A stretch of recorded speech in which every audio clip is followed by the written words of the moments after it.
those to the honourable members moving the motion will please say nay. Hearing no dissent, please proceed. I want to go there. Thank you, Madam Speaker. I appreciate that and the generosity of all my colleagues here. I will, in fact, be splitting my time with the member for Northumberland, Peterborough, South. Thank you.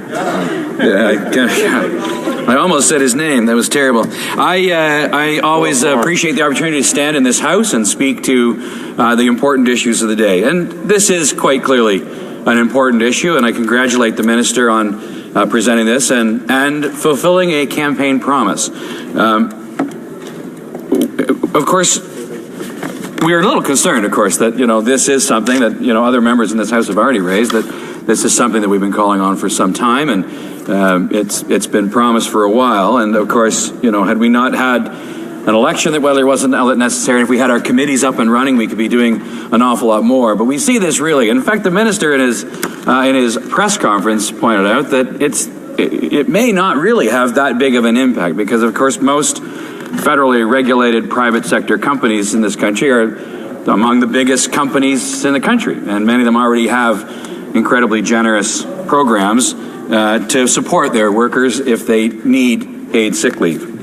And so, collective agreements are, already cover an awful lot of these programs. We think, while this is also, of course, it's a bill that really covers two very different areas.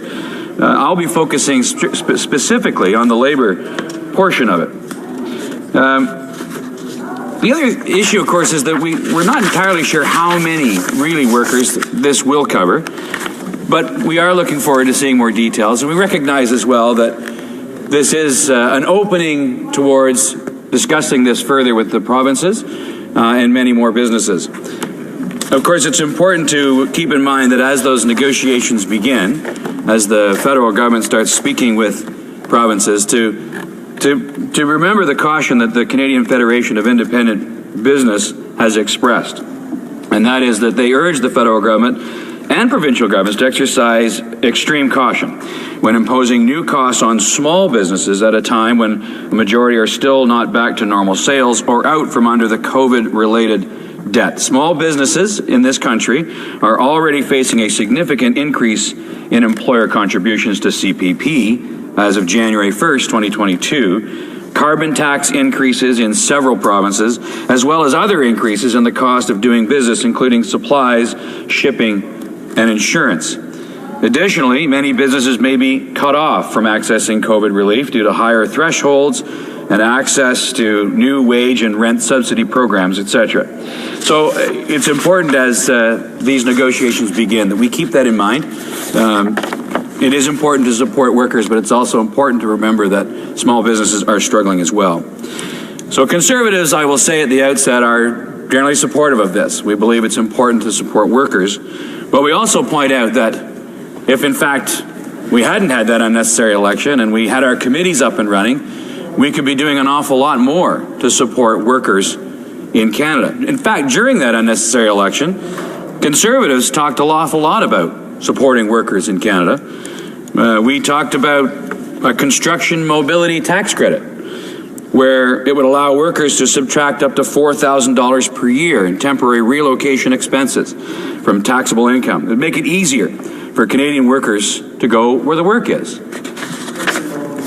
Workers often have to leave their homes and families to take on temporary contracts in other parts of the country, and those costs can be significant, averaging around $3,500 for relocation. In some parts of Canada, often in rural and northern regions, they're struggling for skilled workers and tradespeople. And so we want to accelerate the investment in infrastructure that will create jobs and build more productive and more connected Canada. And to do that, we need to help workers to get where they are needed most. We could have been talking about that, of course, in committee. We also felt it was important to talk about making sure that infrastructure spending benefits Canadian workers by requiring that equipment and materials for federally funded infrastructure projects be purchased from Canadian companies or those from countries with which we have agreed to mutually allow our workers to supply each other's infrastructure projects. We could have been talking about that if we had our committees up and running and making sure that we were protecting Canadian workers that way. We also could have been talking about another idea that we had in the election campaign about supporting union training programs and apprenticeships and expanding access to that. There's a desperate need in this country for skilled tradespeople, and it's a bright future for young people. And so we talked about ensuring that workers have the training they need for the jobs of today and, of course, the jobs of tomorrow, Madam Speaker, by supporting union and similar training programs and by encouraging employers to invest in their workers. We would have proposed, and we will propose if we get into committee, to double the apprenticeship job creation tax credit for up to 3 years to help create more places for apprentices. We talked about investing $250 million over 2 years to create the Canadian Job Training Fund. Another really great idea that if our committees were up and running, we could be talking about. We talked as well about these apprenticeship programs and training delivery agents, unions, post-secondary institutions, and community organizations for projects that would give laid-off workers immediate access to training, could reach out to traditionally underrepresented groups. It could help tourism and hospitality workers who have been hit hard by the recession. We could support the talent needs of small businesses, and we could help workers get the training they need, focusing on areas where there are shortages of skilled workers. We also talked about creating the Working Canadian Training Loan to provide low-interest loans of up to $10,000 to people who want to upgrade their skills, empowering workers to determine what training they need rather than having a government body tell them. Another fantastic idea from the Conservative Party that we could be talking about right now if our committees were up and running.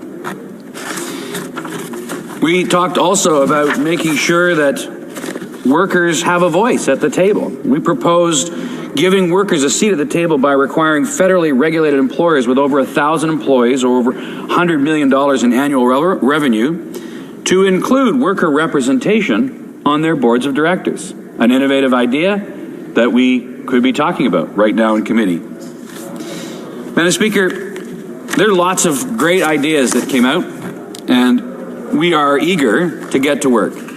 We're supportive of what the minister has proposed here today, and we're eager to see it happen. But perhaps, Madam Speaker, one of the most important things we could do right now as we approach this bill is to add some minor amendments to it to capture a private member's bill from the previous Parliament brought to us by the MP for Calgary-Shepherd. It was an act to amend the Canadian Labour Code for bereavement leave specifically that would include 3 days of paid bereavement leave and 2 days of unpaid bereavement leave.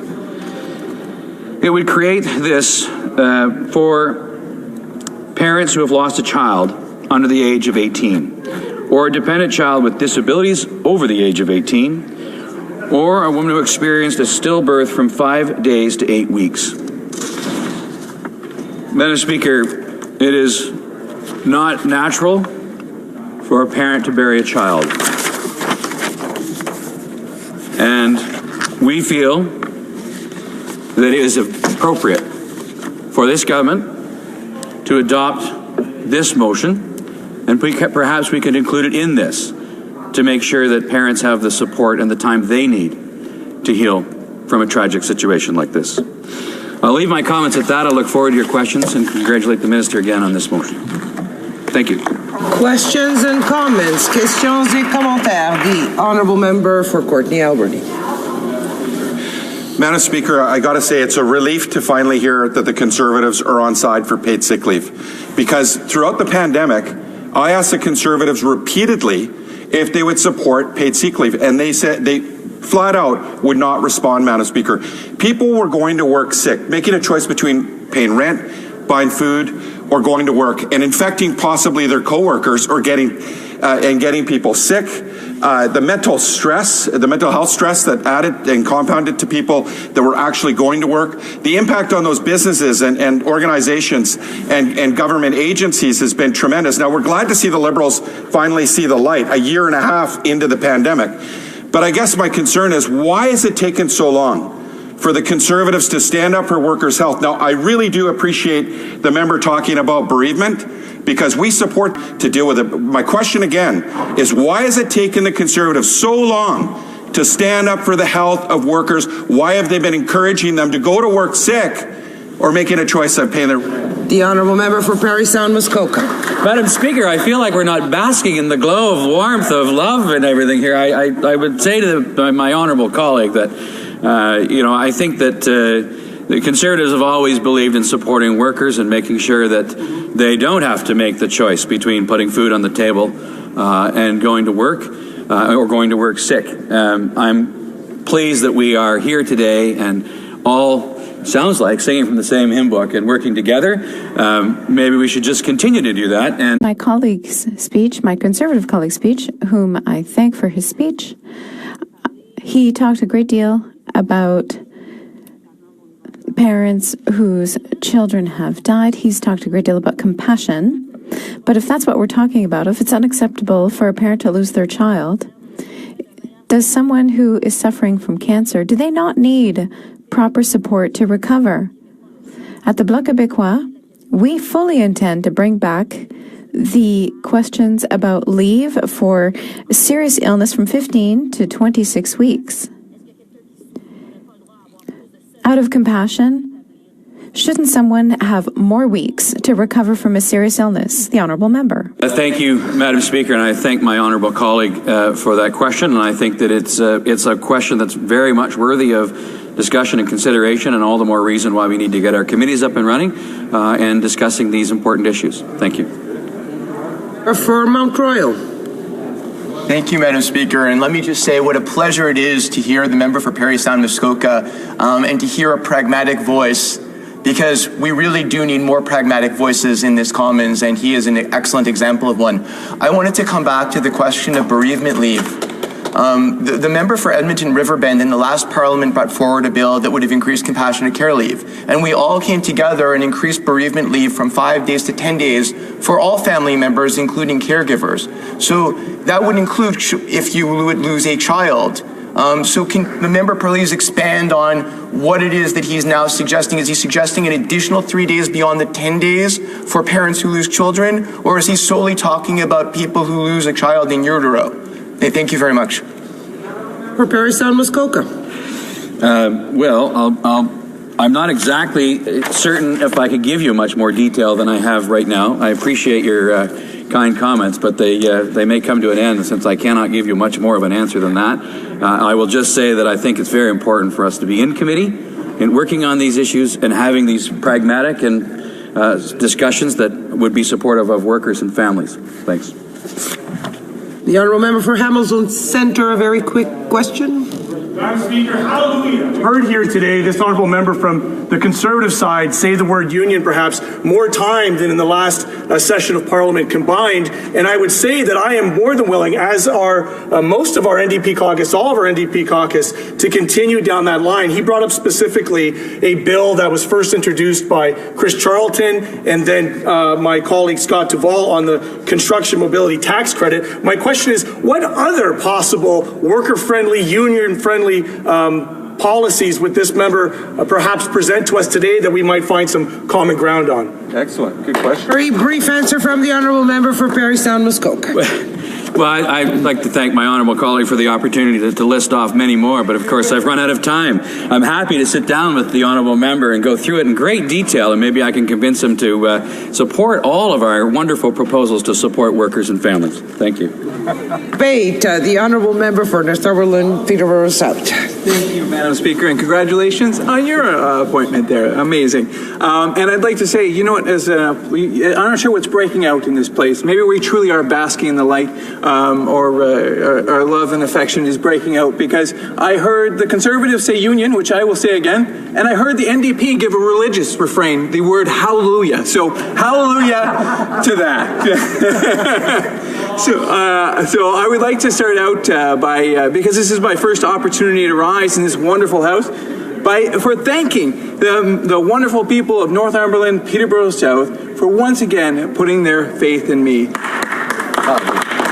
Thank you, thank you.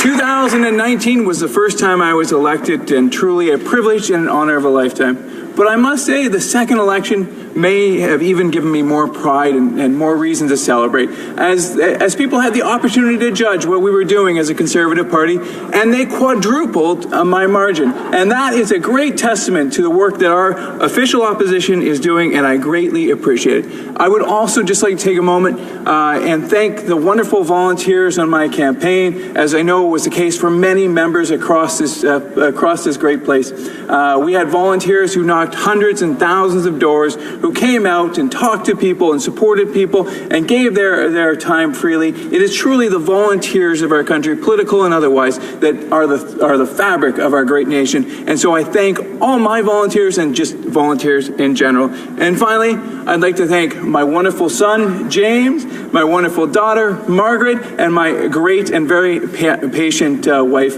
Natasha. We all must say that our spouses, our partners, must be amongst the most patient people in the world. And so, to the people of Northumberland, Peterborough South, I am so happy to be back, and I'm ready to fight a little bit, although that's not really what's going on today. But anyways, we are ready to collaborate like crazy here. So let's get into the substance of Bill C-3. It's two pieces of legislation sort of crammed into one bill. One, of course, that amends the Labor Act, and one that amends the Criminal Code. So we'll start by talking about the amendments to the Criminal Code. Really, there are two relatively short pieces of legislation. There are two primary goals that I can see. One is to allow patients to go to any type of hospital or facility free of intimidation or obstruction. The other is to, of course, sort of the inverse of that, to allow medical professionals to get to their place of work so they can do their great work of saving lives. And I guess I'd like to just pause there for a second and drink my water, and thank all of our wonderful healthcare professionals.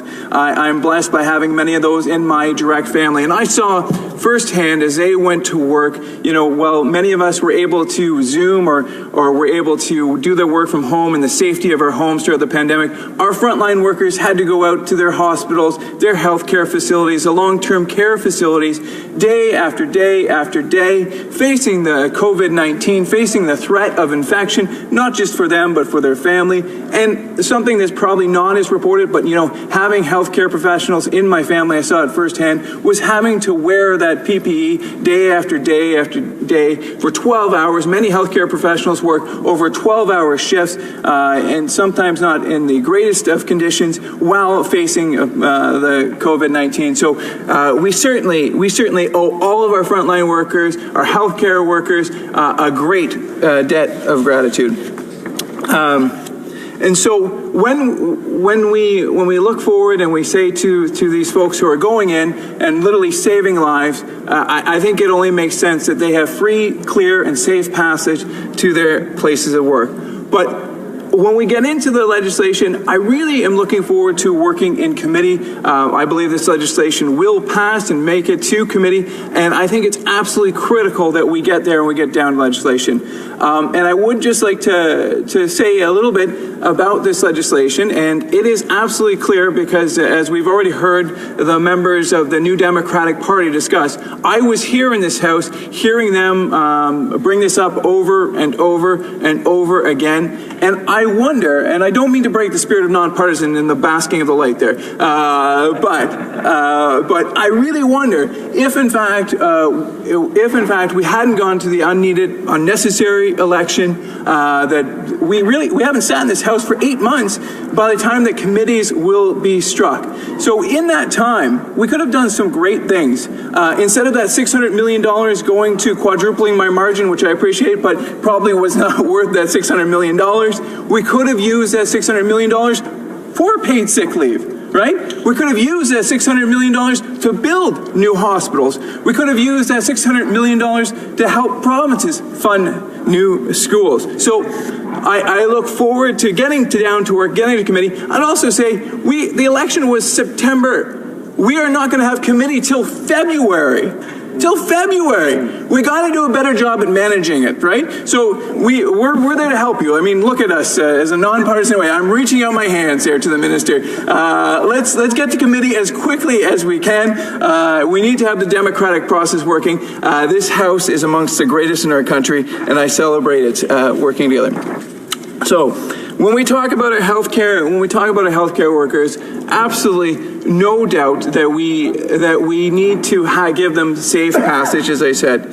But you know, it shouldn't just be our healthcare workers. It should be all workers across all sectors, across all areas of our country. No worker should ever feel in fear that they need to get to work, and that they'll be intimidated or in some way impeded. We need to make sure that all workers feel safe all the time, and whether that be a doctor going to surgery to save someone's life, or someone working on a critical piece of infrastructure that keeps our energy flowing across this great country, all workers should be safe all the time.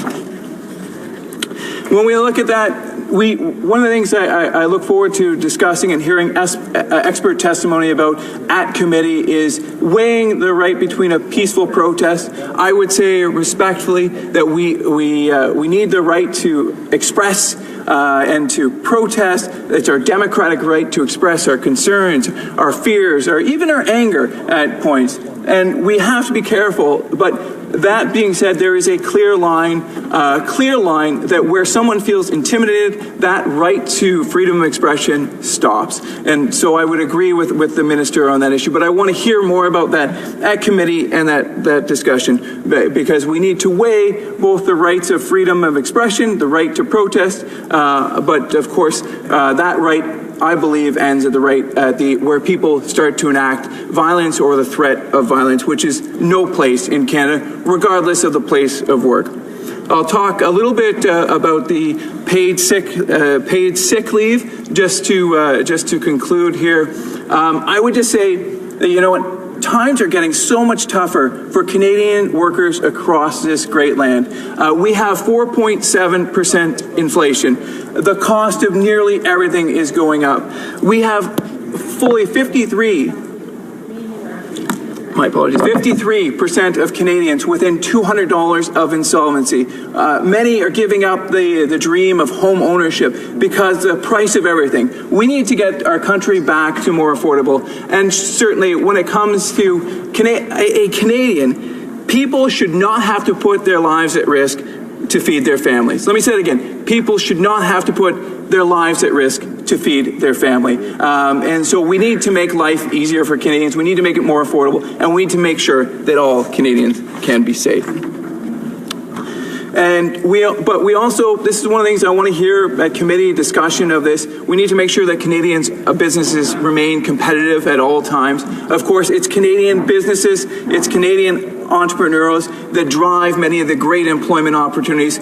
Quite frankly, we need more union jobs in this country. Can I get an applause from the NDP? We need more union jobs in Canada. And how we do that is making sure that Canadian business stays competitive, stays innovative, and that government is playing a helping hand in that while maintaining the safety of our workers. While this bill is definitely a little bit disjointed in the fact that there are two very separate legislation. There's of course, the protection of our health professionals and the addition of sick leaves. It gives me an opportunity to talk about how Canada can connect on everything. I think we need to collaborate, and I think we need to work together. I've been very much enjoying this basking of our sunlight here today. It's only the fourth time I brought that up, but I firmly believe that whether you are working in the oil rigs of Alberta, the fields of Northumberland, Peterborough South, or a fisher in the Bay of Fundy, all work is good work, that we should collaborate on opportunities, work together for the collective good, and celebrate our achievements together. Questions and comments? Questions et commentaires. The Honourable Member for Timmins, James Bay. Thank you, Madam Speaker, and I appreciate my honourable colleague's speech about us working together. My concern in part of this bill is the issue of securing safe places for our medical frontline workers. In my region this past week, we lost a wonderful small-town doctor who gave up her practice after years from online harassment from anti-vaxxers. This is a huge loss for us. We had young mothers being shouted at and called murderers going to clinics in North Bay. These things have never happened in the North before, but they were being targeted at the vaccine clinics. I will ask my honourable colleague what he thinks about the need to actually have legislation in place to protect frontline workers, to protect families, teachers, and those who are doing the work of vaccinating our children. Well, for Northumberland, Peterborough South. Thank you very much, and I would thank the honourable member for his excellent question. And I'm sorry to hear the news about the doctor who gave up her practice. I think in general we need a tone of collaboration, and we need to extend something that seems to be getting more and more foreign to our culture, which is grace to people. We need to have more kindness and come together and collaborate, not just in politics, but otherwise. We can disagree without being disagreeable. Thank you. The honourable member for Danforth. Thank you, Madam Speaker. And it was great to hear from the member opposite about the need to be protecting all workers, but specifically our healthcare workers and frontline workers in the health field. I wonder, beyond legislation, what does he see that we can do to better protect those healthcare workers? I hear about it all the time from people working in my community in the healthcare field, that they feel very threatened by some of the rhetoric that has been happening, the anti-vaccine rhetoric.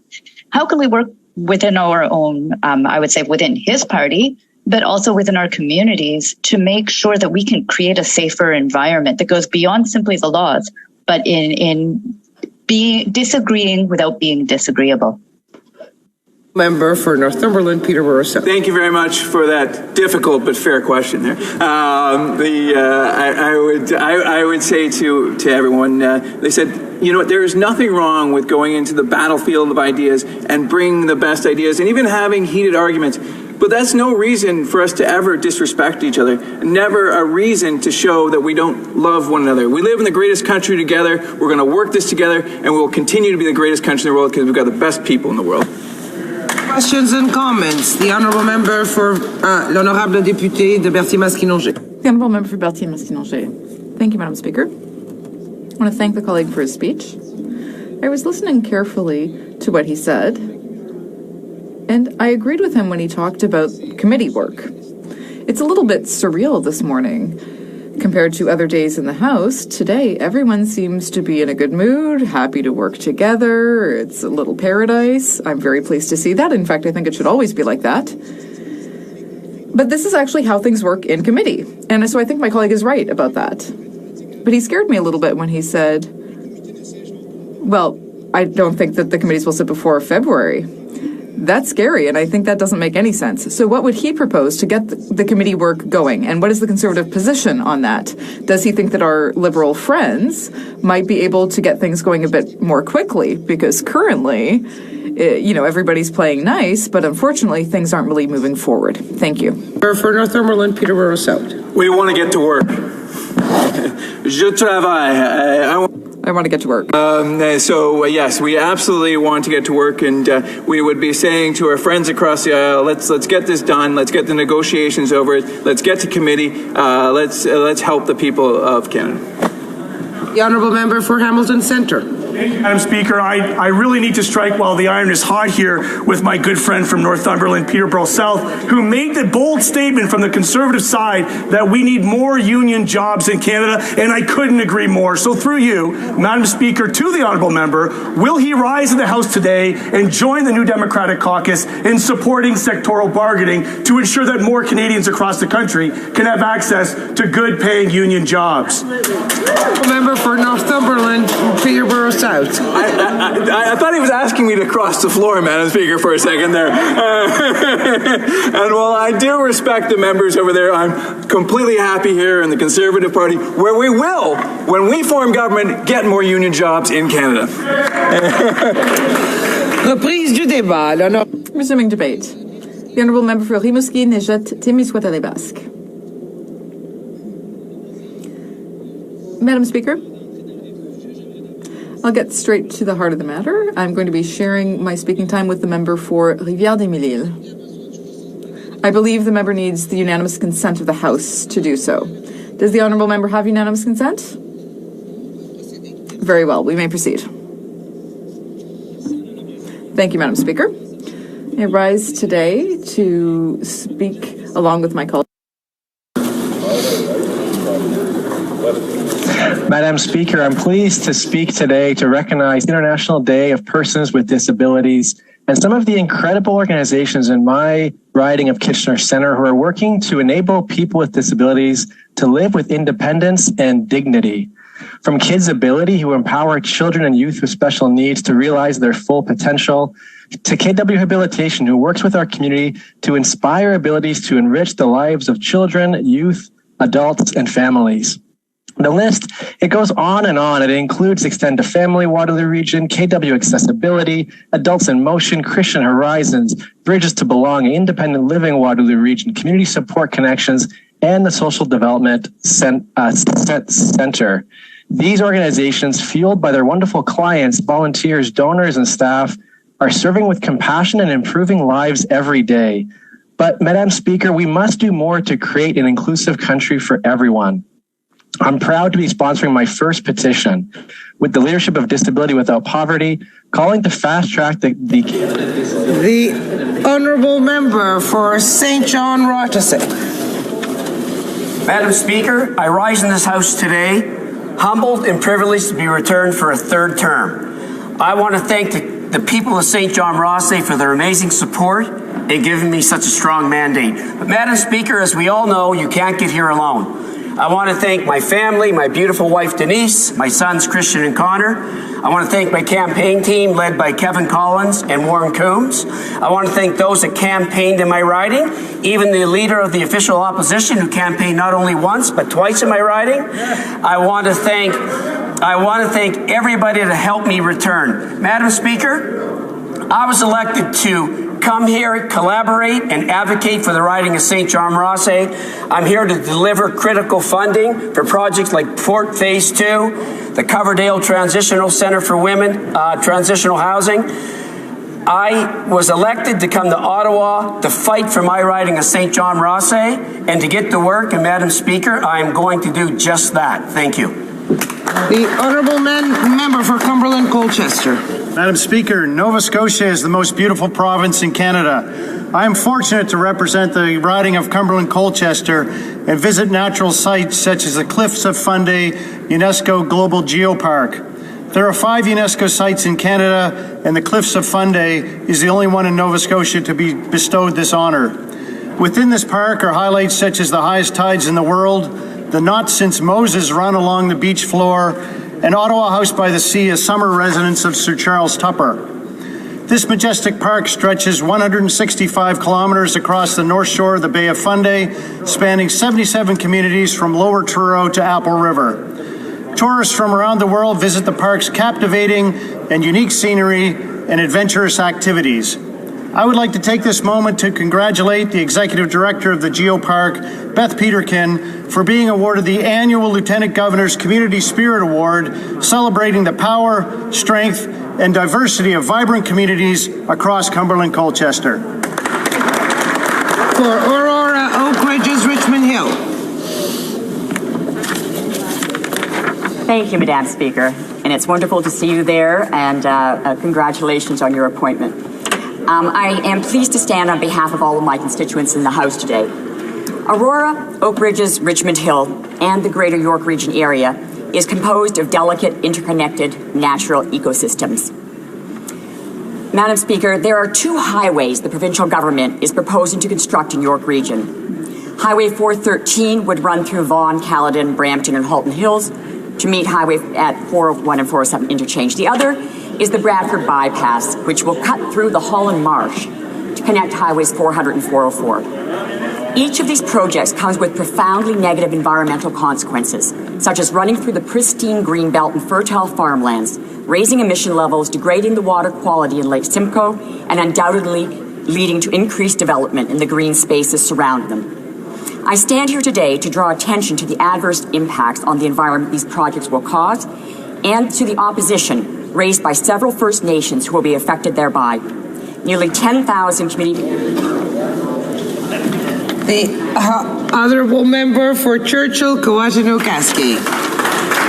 Madam Speaker, the climate emergency is here. Indigenous and Northern communities are already paying the price. 18 First Nations and Northern communities in our region depend on the ice roads for survival.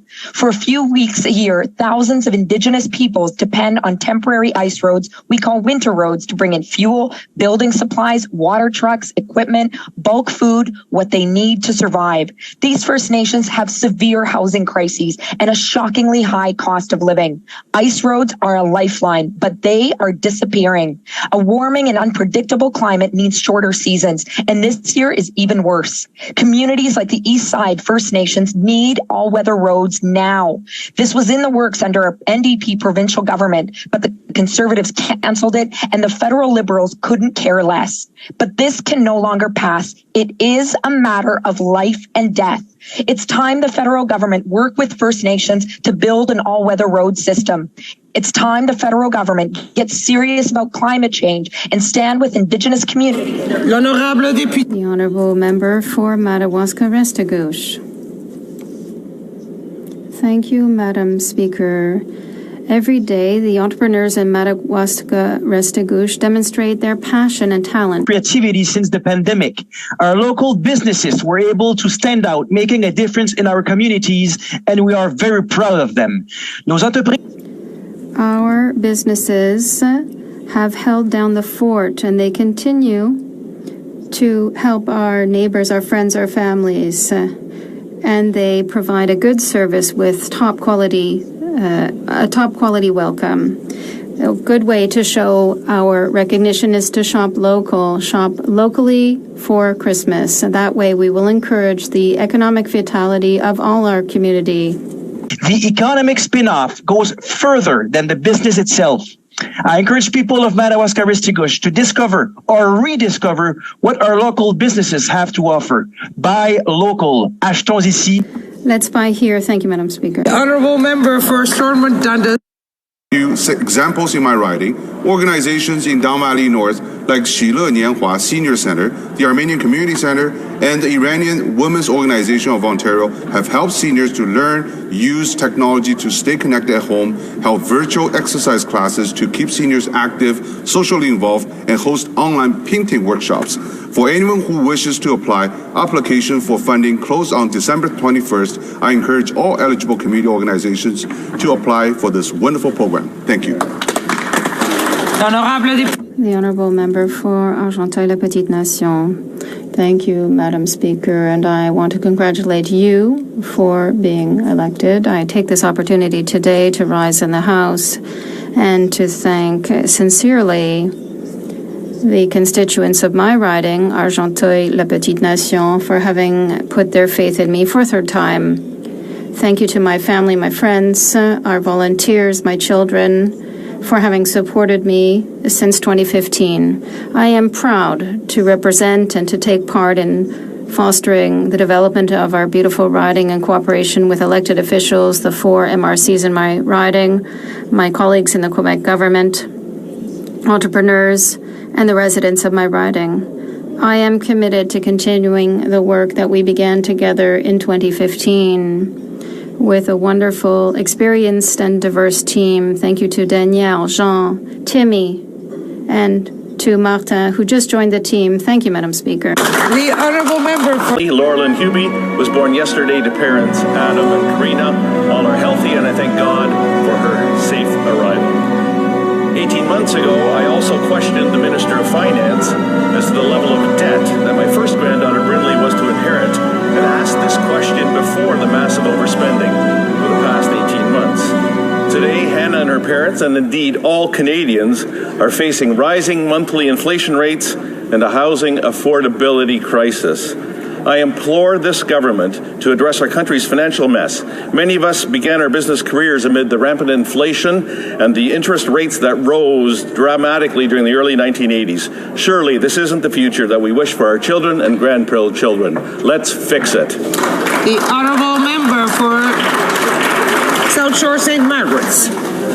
Madam Speaker, the lobster season in southwest Nova Scotia, Canada's most lucrative fishing season, opened on Wednesday morning. fishermen set out on the harsh North Atlantic in the early hours to set their traps with great anticipation of what the new season may bring, while families at home pray for the safe return of their loved ones. The work is grueling and dangerous. Howling winds, frigid temperatures, and unpredictable waves at sea create working conditions that many of us could only imagine. In coastal communities along the South Shore, the lobster industry is the main economic driver. Families depend on a thriving lobster season to pay the bills and to put food on the table. I hope everyone in this House will join me in wishing all the fishermen in LFAs 33 and 34 a safe, successful, and prosperous lobster fishing season. The honourable member for Victoria. Madam Speaker, COVID-19 has been devastating, and getting people vaccinated continues to be our best line of defense against this deadly virus. But while wealthy countries have enough doses, most lower-income countries can't protect their frontline workers, their elderly, their most vulnerable. This means countless unnecessary deaths, but it also means variants like Omicron arise. Vaccine inequity impacts us all. We must waive patents so vaccines can be produced around the world. But this vital measure, called the TRIPS waiver, has been continually blocked or delayed by wealthy countries like Canada. This is not only morally reprehensible, it is unbelievably short-sighted. It means more variants. It puts us all at risk. I call on this government to openly support the TRIPS waiver, to stop protecting Big Pharma, and to start protecting human health. Hear, hear. L'honorable député de Joliette. The Honourable Member for Joliette. Thank you, Madam Speaker. Today, we celebrate the International Day for Persons with Disabilities. The themes always need to remain. It's the opportunity for us, legislators, to think about the impact we can have on public policy affecting people with handicaps. It's the opportunity to say hello to the members of our families, friends, colleagues, and fellow residents, because these are the people we're talking about. Thank you, Madam Speaker. Today is International Day of Persons with Disabilities, a special day for wonderful people in our lives who carry an extra burden and through whom we can experience and see the innate worth of dignity of their lives. I think of Shaylin, who despite her wheelchair and SMA diagnosis is an advocate, podcaster, YouTuber, and judging from her Instagram, a beach bum too. I think of Calgary mom Janelle and her daughter Raya, who was born with trisomy 13 like my late daughter Lucy Rose. Raya is a fighter, having defied the odds many times over. I think of my oldest daughter Jolie, who despite her dyslexia is working through her 14-volume Dork Diary set with gusto. Focus on someone's disability and you will overlook their abilities, their beauty, and their uniqueness. They and all Canadians with disabilities can count on my colleagues and I to fight for them each and every day. Conservatives are the voice of Canadians left behind by this Liberal government. Thank you, Madam Speaker. The honourable member for Kitchener-Conestoga. I rise today to mark the International Day of Persons with Disabilities and to celebrate the strength, the resilience, and important contributions of persons with disabilities. I'm proud that we're creating Canada's first Disability Inclusion Action Plan, which includes the Canada Disability Benefit, a robust employment strategy, and improved processes for eligibility and disability programs. Engagement on this plan with the disability community and with provinces and territories is ongoing. So in the spirit of nothing without us, let's work together to realize an inclusive recovery and a more equitable society for all. So I invite all Canadians to celebrate this day by highlighting the incredible contributions of persons with disabilities in your communities. People like my good friend Erin Callan in Kitchener-Conestoga, whose smile is infectious. Together, we can build a truly inclusive and accessible Canada. Thank you, Madam Speaker. Questions orales, oral questions. The honourable member for Edmonton-Millwoods. Madam Speaker, Conservatives have repeatedly warned this government that their reckless spending would fuel inflation. They said that it wouldn't, and yet here we are. The cost of everything has gone up. When will this government take real action to help Canadian families that are struggling to afford the most basic items like groceries? L'honorable ministre. Madam Speaker, it's a real pleasure to see you today in this session, and I want to congratulate you. Madam Speaker, to answer the question of my colleague, and I'm very happy, and I hope there's a lot of questions about the economy today, Madam Speaker, because we have very good news to share with Canadians who are watching at home today. Thanks to the hard work of Canadians, Madam Speaker, in November, Canada added 154,000 jobs, Madam Speaker, which is 5 times more than some had forecasted to our economy. Madam Speaker, our plan is working, our economy is growing. Honourable member for Edmonton Millwoods. Madam Speaker, as they say, small businesses are the backbone of an economy, and we need to help them thrive to help get our economy back on track. But because of liberal inflation, labor shortages, and rising shipping costs, many businesses are struggling just to stay open. Why does this government continue to ignore the needs of Canadian small businesses? The Honourable Minister. Speaker, I'd like to thank the member for his very good question. We all appreciate and understand in this House that small businesses, small and medium-sized businesses, are the backbone of our economy, Madam Speaker. And that's why that during this pandemic, Madam Speaker, you will recall, this government was there to support them at every step of the way. One thing we said to small business is that we will have your back as long as it takes to make sure that we go through this pandemic together, and we'll continue to support them, Madam Speaker. The Honourable Member for Edmonton Millwoods. Madam Speaker, just this morning, analysis from National Bank Financial revealed that for the first time in decades, private sector investment in Canada has actually shrunk. Canadian factories are currently operating with the lowest capital stock in 35 years. The Liberals have made it harder to open and to operate a business in Canada. When are the Liberals going to realize that the just inflation economy is slowly destroying Canadian jobs? Honourable Minister. Speaker, and I'm very, very happy for the member's question and to talk about the economy this morning, because I have other good news, Madam Speaker. And in fact, Madam Speaker, 106% of the jobs have been recovered since the pandemic, Madam Speaker. This is astonishing, and this is thanks to Canadian workers, Canadian business, and that compares to 83%, Madam Speaker, south of our border. Madam Speaker, we will continue to invest in workers, we'll continue to invest in our economy, and one thing that Canadians watching at home understand is that our plan is working, Madam Speaker. L'honorable député de Louis-Saint-Laurent. For 6 years, the Liberal government, especially over the last few months, has led to a trend. The government spends a lot of money, prints a lot of money, borrows a lot of money. 1, 2, 3.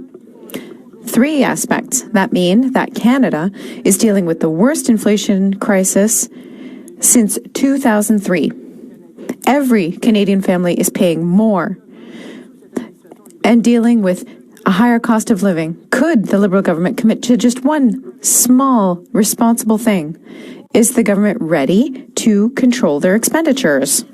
The Honourable Minister. Madame la Présidente, j'aimerais remercier.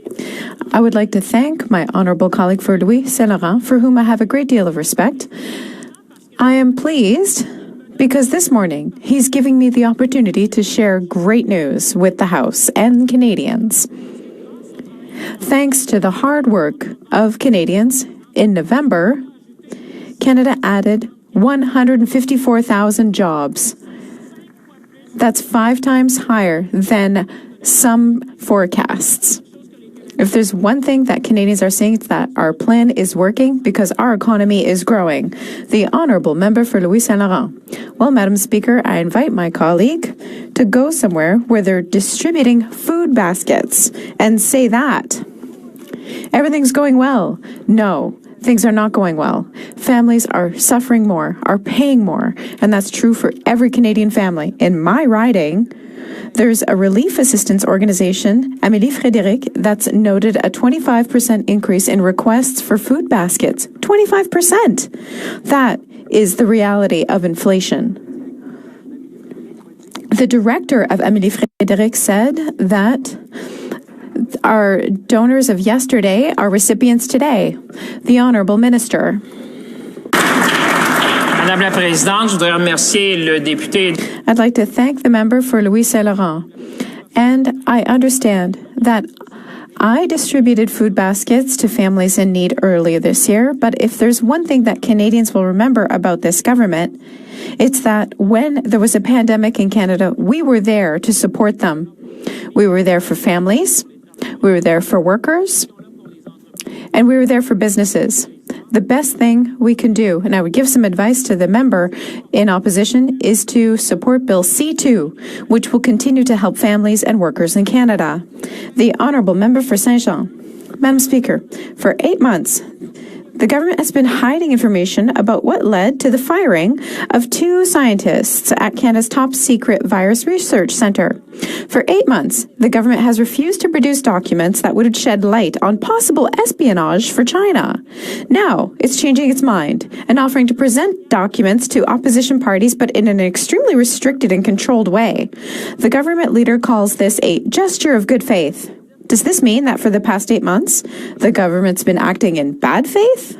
The Honourable Minister. Thank you very much, Madam Speaker. The balance between ensuring the House has access to all documents and ensuring that national security interests are protected is absolutely paramount to this government. That's why we suggested that the National Security Committee of Parliamentarians be used so that members of Parliament could have access to all documents in an unrestricted way. Opposition parties said that that wasn't enough, and we're willing to go further. And so we're suggesting the model that was used for Afghan detainees in 2010 as the way to proceed. I look forward to talking. L'honorable député de Saint-Jean. The Honourable Member for Saint-Jean. It's normal to ask questions. Scientists that appear to have ties to the Chinese regime had access to the most confidential secrets, had to be fired. But instead of being transparent and offering answers, the Prime Minister first called the opposition racist and even went to court to prevent you from demanding documents this House was asking for. It's like Canadians suing a referee to prevent him from applying the rules. Does the government realize that the public has a right to the truth and that opacity only encourages speculation? The Honourable House Leader. Merci beaucoup, Madame la Présidente. Et c'est absolument clair que toute l'information est disponible pour le député, mais c'est essentiel. It's absolutely clear that the information is available to members, but we need a system or... Pardon? We need a system where we can check information with members in a safe way. These documents have to do with national security. We need a system to protect our national security. La petite patrie. Rosemont la petite patrie. Belle journée, nouveau chapitre. New day. A new dark chapter for armed violence in Montreal. A 30-second murder happened in Montreal. Nearly 60 weapons were seized at the border, and they were destined for Montreal streets. There are too many weapons still in circulation. At the border, we need more resources in order to protect our children. That's enough. Will the minister commit today to taking real measures to stop the trafficking of illegal weapons at our border? The Honourable Minister. I want to thank my colleague for his question.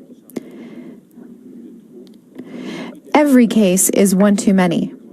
We're taking steps to fight this type of violence, and we're making significant investments. We've established a working group with the United States, and I will be consulting my Quebecois counterpart later today. Strathcona. Madam Speaker, health experts have told us that if countries like Canada do not work urgently to get vaccines to the world's most vulnerable populations, dangerous variants like Omicron will continue to develop. The global impacts will be dire. More people will die, and the COVID-19 nightmare will continue. Canadians want to get back to normal, but that won't happen unless everyone, everywhere, has access to the vaccine. The Liberal government is moving way too slow. Will the government scale up production, waive patent restrictions, and make sure vaccine... L'honorable ministre, the Honourable Minister. Thank you, Madam Speaker, and I thank my honourable colleague for the important question and for her advocacy on this very important issue. It is precisely why, from the very beginning, Canada stepped up when in response to the COVID-19 pandemic. It is precisely why we helped found, support, and also co-chair the COVAX AMC group, and it is exactly why we have donated millions of vaccines to the developing world, because we understand that until we end this pandemic everywhere, we don't end it anywhere. Thank you, Madam Speaker. The honourable member for Kelowna Lake Country. Madam Speaker, small businesses have struggled through an enormously challenging year. On December 31st, they'll be ready to toast a more prosperous and brighter new year.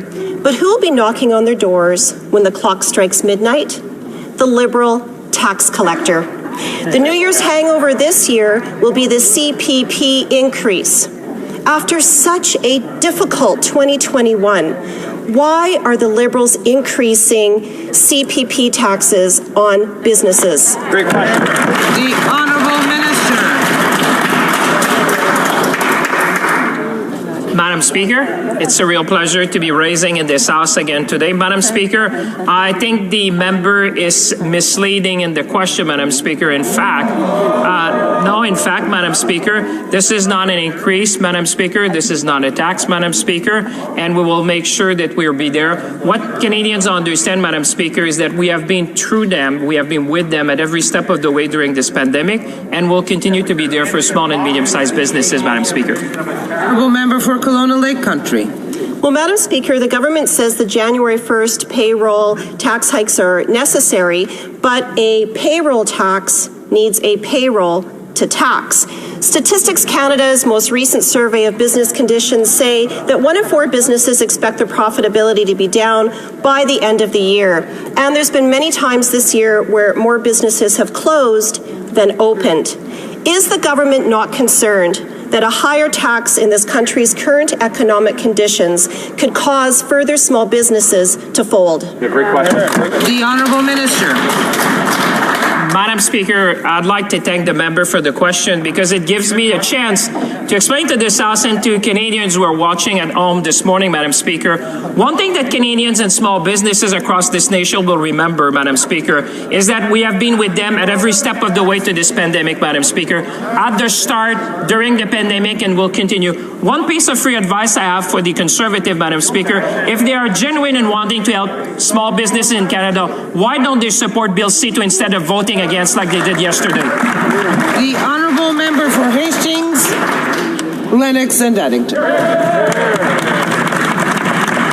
Madam Speaker, elder abuse manifests itself in many forms. Financial, emotional, mental and physical abuse is rampant against Canadian seniors, and it is only increasing. In the last Parliament, this House unanimously agreed to M203. Among other things, this Conservative-led initiative called for legislation to combat seniors' fraud. This was over 2 years ago. When will this government take meaningful action and introduce legislation to protect Canadian seniors? Home Minister.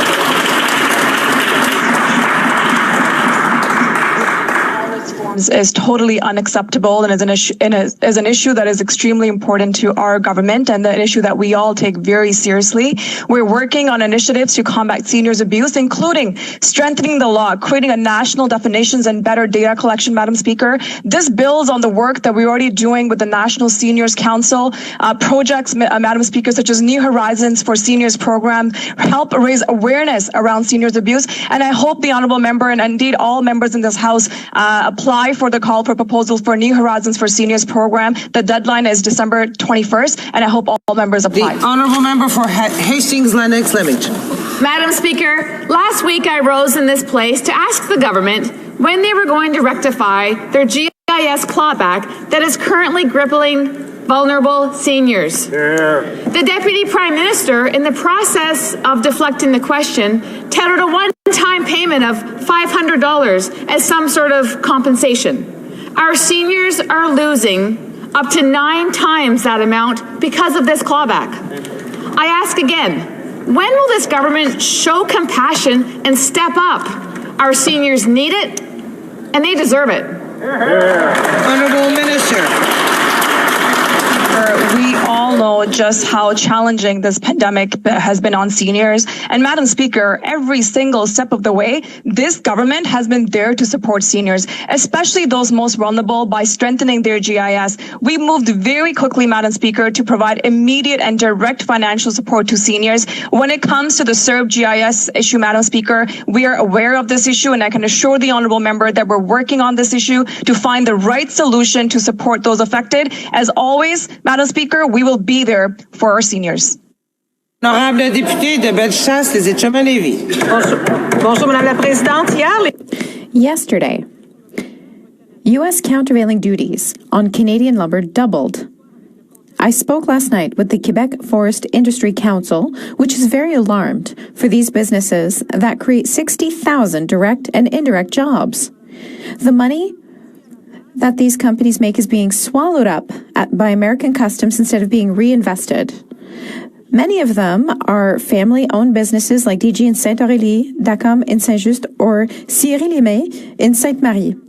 What does the Prime Minister intend to do to convince the American president to back down? The Honourable Minister. Madame la Présidente, je remercie ma collègue. I would like to thank my colleague for her question. I'm from Mauricie, and so I know the forestry industry quite well. There's even a forest school in my riding, but what she should know is that the Minister for International Trade is in Washington today to defend forestry workers. What people need to understand is that we will always be there to defend the forestry industry, workers in this industry, and ready to work.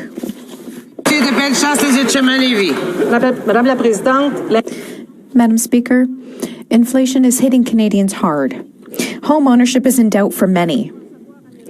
U.S. countervailing duties on softwood lumber have made the situation worse. And add in a possible rise in interest rates, and the storm will be complete and brutal. The Prime Minister needs to get his act together, take leadership on this issue, and get this decision reversed. How does he plan to do that? The Honourable Minister. Madame la Présidente, s'il y a une chose que les If there's one thing that Canadians know, it's that on this side of the House, we know how to defend businesses and industry's interests. We demonstrated that in the steel file and the aluminum file.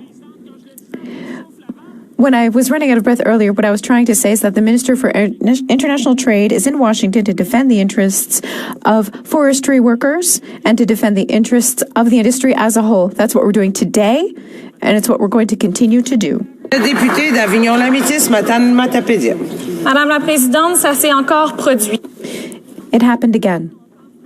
Gun violence struck in Montreal once again. Yesterday, a 20-year-old man was shot and killed. A 17-year-old teenager was also injured. It happened in the middle of the street in a residential neighborhood at 7:15 p.m. Madam Speaker, families in Montreal are afraid. They're afraid of losing their children, afraid of being hit by stray bullets, afraid of being in the wrong place at the wrong time, even though they're in their own neighborhoods. The Minister knows he has a duty to act, but does he also understand the urgency? The Honourable Minister. Madam Speaker, we agree that it's important to have working groups at the border, and they've been in place for some time now. This week, over 60 firearms were seized, thanks to a partnership between RCMP, Sûreté du Québec, and Montreal's police force. We're going to mobilize everything we can to ensure that our children and our families can be safe. Thank you. Madame la Présidente, c'était... Madam Speaker, this was the 32nd homicide in Montreal this year, and we've still got a month to go. I welcome the seizures, but more needs to be done. I welcome the Minister's openness to attending the summit convened by the Mayor of Montreal at the end of January, but we need to act faster. The Government of Quebec announced $46 million this morning for violence prevention. We feel the urgency to act, but we feel it less in Ottawa. What is the Minister going to do today to demonstrate that he understands this urgency? The Honourable Minister. Madam Speaker, We will continue to fight the trafficking of weapons at the border, and we want to end violence in our communities. We promise to invest $1 billion into the provinces and municipalities in order to eliminate handguns. As I've already said, I have a virtual meeting with my counterpart in Quebec to find more real solutions that we can implement on the ground. Thornhill. Madam Speaker, in times of doubt and uncertainty, Canadians can rely on one thing from this government: more confusion. Yesterday, the U.S. announced new travel restrictions for Canadians. On our side, the minister announced new testing measures for all travelers coming here. He didn't say who would administer the test. He didn't say where travelers would have to isolate. He didn't say when these measures would begin, and he didn't tell airports or airlines. So I have a few simple questions for the minister. Who, what, where, when, and how will Canadians get details on this new plan? The Honourable Minister. Thank you. I'm very pleased to answer this question very quickly. This is the first time I've had a chance to rise in this House. I want to welcome the new pages who are here. I mention it because the member for Hull-Aylmer and myself were pages many years ago. We know just how important this responsibility is, and we are grateful for everything the pages do. Now, when it comes to the question, our decisions are science-based, and we're going to protect everyone's health and safety. Madam Speaker, the Liberal government announced last week stricter measures at the border in order to deal with the new variant, as requested by the Conservative opposition. And a week later, we can see there's a gap between what the Minister of Health says and what's really happening. No consultation with airports, no consultation with provinces regarding on-arrival tests. In short, it's a shambles. Is the Minister of Health aware that improvisation has no place in public health and in protecting Canadians overall? The Honourable Minister. Thank you. I'm delighted to have the first question from my colleague, the Conservative critic on health and safety. Very quickly, the first thing I want to say is that everything we do is science-based, and now there's some confusion. I regret to say that just a few days ago, my colleague was requesting the cessation of all tests at the border. It's interesting to know how Conservative MPs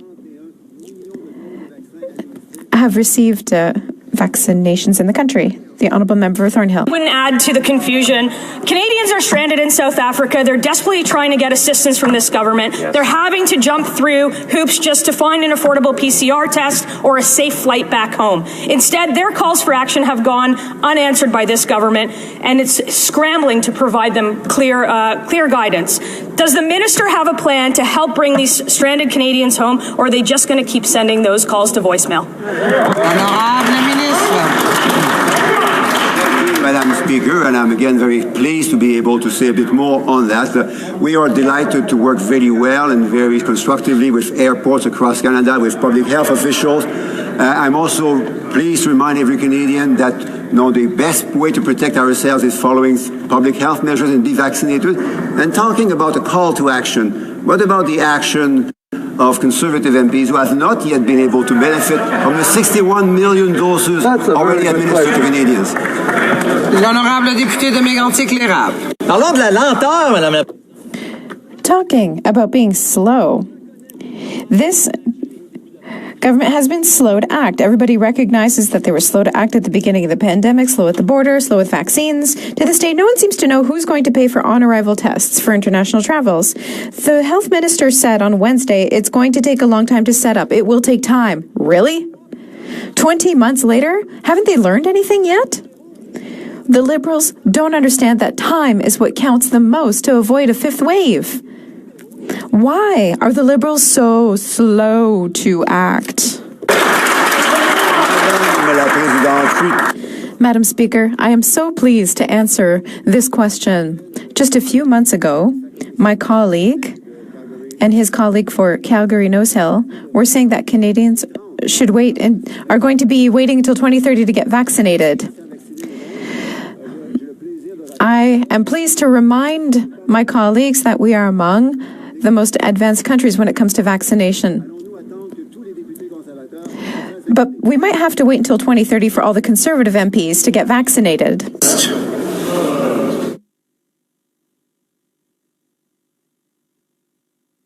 Vancouver East.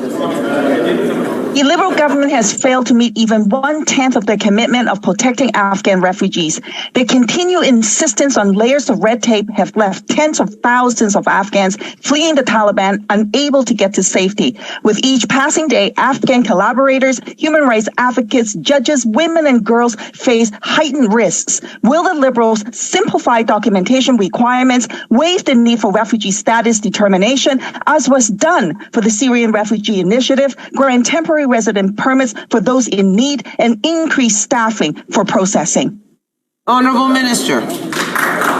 Madam Speaker, I want to begin by thanking my colleague for her question and for her advocacy on addressing the humanitarian crisis situation in Afghanistan. And of course, we express solidarity with all who remain there, and we are working day and night to continue to bring Afghan refugees to Canada. In fact, Madam Speaker, I'm pleased to inform the Chamber that just yesterday we welcomed an additional 243 Afghan refugees in Canada. Which is not to say that there isn't more work to do, Madam Speaker, and this government will do that work in partnership with everyone, including the Canadians who wish to see us fulfill that goal. Thank you, Madam Speaker. The Honourable Member for Winnipeg Centre. Madam Speaker, this week a PBO report showed that women are still not being paid equally in Canada, and many won't see pay equity until 2029. That is 8 years from now. Remember when the Prime Minister said gender equity was important because it was 2015? 6 years later, this Liberal government and women are still waiting for pay equity because of their failure to act. Incremental justice is unacceptable. When will the Liberals correct course so women get pay equity? The Honourable Minister. I would like to thank the honourable member opposite, the NDP critic, for the question and thank her for it, and want to let her know that we have women's backs and have had women's backs, Mr. Speaker. We have seen the equity and the gaps in real time. We know that we had to act, and we did. $100 million, Madam Speaker, to shelter organizations because we knew that women were at risk, women fleeing intimate violence were at risk, and that's what we did. When it comes to gender-based violence, $3.8 billion, Madam Speaker, is going towards that, and we have women's backs and will. I look forward to meeting my Honourable Member for Winnipeg South. Pandemic, the economies of the prairie provinces, including my home province of Manitoba, have been some of the hardest hit. Because of the strong advocacy of our Manitoba caucus, a new regional development agency specific to the prairies was announced by our government. Could the minister responsible for prairie economic development please update this House on how Prairies Can has supported businesses throughout our fight against COVID-19? The Honourable Minister. Madam Speaker, let me first congratulate the member on his re-election and the fine work that he's done both in the city of Winnipeg and on the prairies. As noted by him, Prairies Can was created over the summer to address the unique needs of the prairies and focus on local priorities. Through this pandemic, Prairies Can has provided more than $461 million of new money, supporting close to 7,000 businesses on the prairies. Wow. Additionally, through Budget 2021, we have announced $360 million of new money to support businesses and workers on the ground. Prairies Can will... The Honourable Member for South Surrey White Rock. Madam Speaker, Russia's foreign minister has just told our foreign affairs minister that the nightmare of military confrontation is returning. The Prime Minister has reportedly told Ukraine's president that Canada will use every single tool possible to deter Russia. With 115,000 soldiers and thousands of tanks and armored vehicles at Ukraine's border, CDSR said Canada will offer no CAF support. I asked the minister again, as I did yesterday, who is in charge and how will Canada defend democratic Ukraine? The Honourable Minister. Madam Speaker, I thank my honourable colleague for that question again.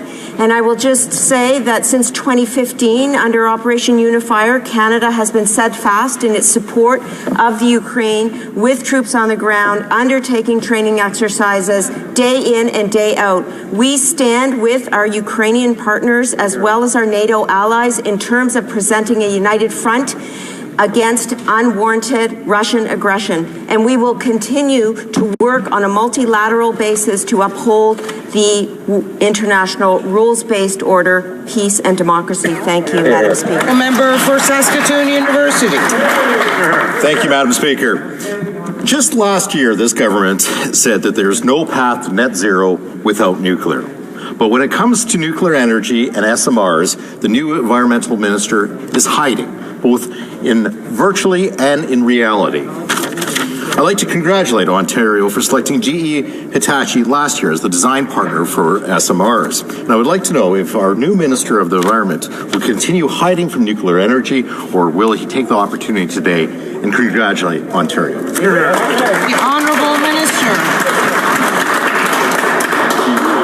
Mr. Speaker, our government has developed an ambitious climate plan, one of the world's most detailed and concrete plans. In that transition towards a net zero future, we must consider all non-emitting technologies, including wind, solar, hydro, and yes, nuclear energy. It is certainly an important part of the mix right now that exists in this country, and we have been supporting the development and the assessment of small modular reactors. I had a very good conversation with my counterpart in Ontario, and I did indeed congratulate him on an important step forward in the development of this technology. Can we lower the rhetoric, please, and let the minister answer so we can all hear the answer? L'honorable. The Honourable Member for Montmagny, Lille, Kamouraska, Rivière-du-Loup. Madam Speaker, in a joint announcement with Quebec on August 6th, the government committed to reviewing its immigration regulations, particularly with regard to temporary foreign workers. And they proposed increasing the acceptable threshold of temporary foreign workers within companies from 10 to 20%. Despite the rhetoric, there's been very little concrete action. After 4 months of very little news, will they finally do their job? And will this become effective on December 6th? Yes or no? The Honourable Minister. Madame la Présidente, je tiens à Madam Speaker, I want to thank my colleague for the question. We've worked closely between the federal government and the government of Quebec, which has the jurisdiction of setting immigration targets. In terms of the percentage of temporary foreign workers, yes, there is a pilot project in the works. We will continue to work with our Quebec counterparts to deliver the goods and to deliver the immigration that Quebec needs. Thank you. For Sturgeon River Parkland. The price of everything is rising under the inflationary policies of this Liberal government, and few have been harder hit than Canadian farmers. The price of fuel and drying grain have skyrocketed because of this escalating Liberal carbon tax. Now the Liberals are proposing a whopping 30% decrease in fertilizer emissions. We know the impact on farmers and families will be devastating. Less food production and higher prices on the grocery shelves. Why is this Liberal government deliberately undermining the food security of Canadian families? The Honourable Minister. Thank you, Mr. Speaker. Canadian farmers are important stewards of the land. Yes, we have set a national target for emission reduction from fertilizer. And actually, the Western producers conducted a little informal survey about the 30% target. And hear what they say. We asked a dozen soil nutrition experts, including 10 retail, independent, and federal government agronomists, to weigh in on this issue. Most agreed that Ottawa's emission reduction goal was achievable and does not require making do with less fertilizer. Thank you, Madam Speaker. The Honourable Member for Shefford. Madam Speaker, since the summer, the Bloc Québécois has been asking the government to stop unfairly cutting the guaranteed income supplement for older workers who were entitled to the CERB. We've been told that the minister is working on a solution, but it's taking far too long. The GIS is a benefit for the poorest seniors. The hundreds of dollars that Ottawa is taking back from them every month, these people can't just charge it to their credit card while they wait for Ottawa to step in. These people are making sacrifices month after month and having to make more and more difficult decisions. When will the minister take action? Honourable Minister. Speaker, from the very beginning, our government's priority has been to support seniors, especially those most vulnerable. That is why we've worked extremely hard to strengthen income security for seniors, including their GIS. Madam Speaker, we created benefits like CERB to help people at the height of this pandemic. We know it's having an impact on some of our most vulnerable now, and I can assure the honourable member that we're actively working on a solution to ensure that we fight for those most vulnerable. We're always going to be there to support those most vulnerable seniors. Thank you, Madam Speaker. Madame la députée de Shefford. The Honourable Member for Shefford. Madam Speaker, the Prime Minister confirmed on Wednesday that the Minister was working on a solution to this injustice. That's good. But today, seniors have a right to demand that the Minister tell them exactly what this supposed solution actually is. It's simple. We need to ensure that the CERB is considered as employment income for the purpose of calculating the GIS, and we need to ensure that seniors can demand a recalculation based on their current income. Will the Minister confirm that this is exactly what she is working on, and can she tell us when she will have a result? The Honourable Minister.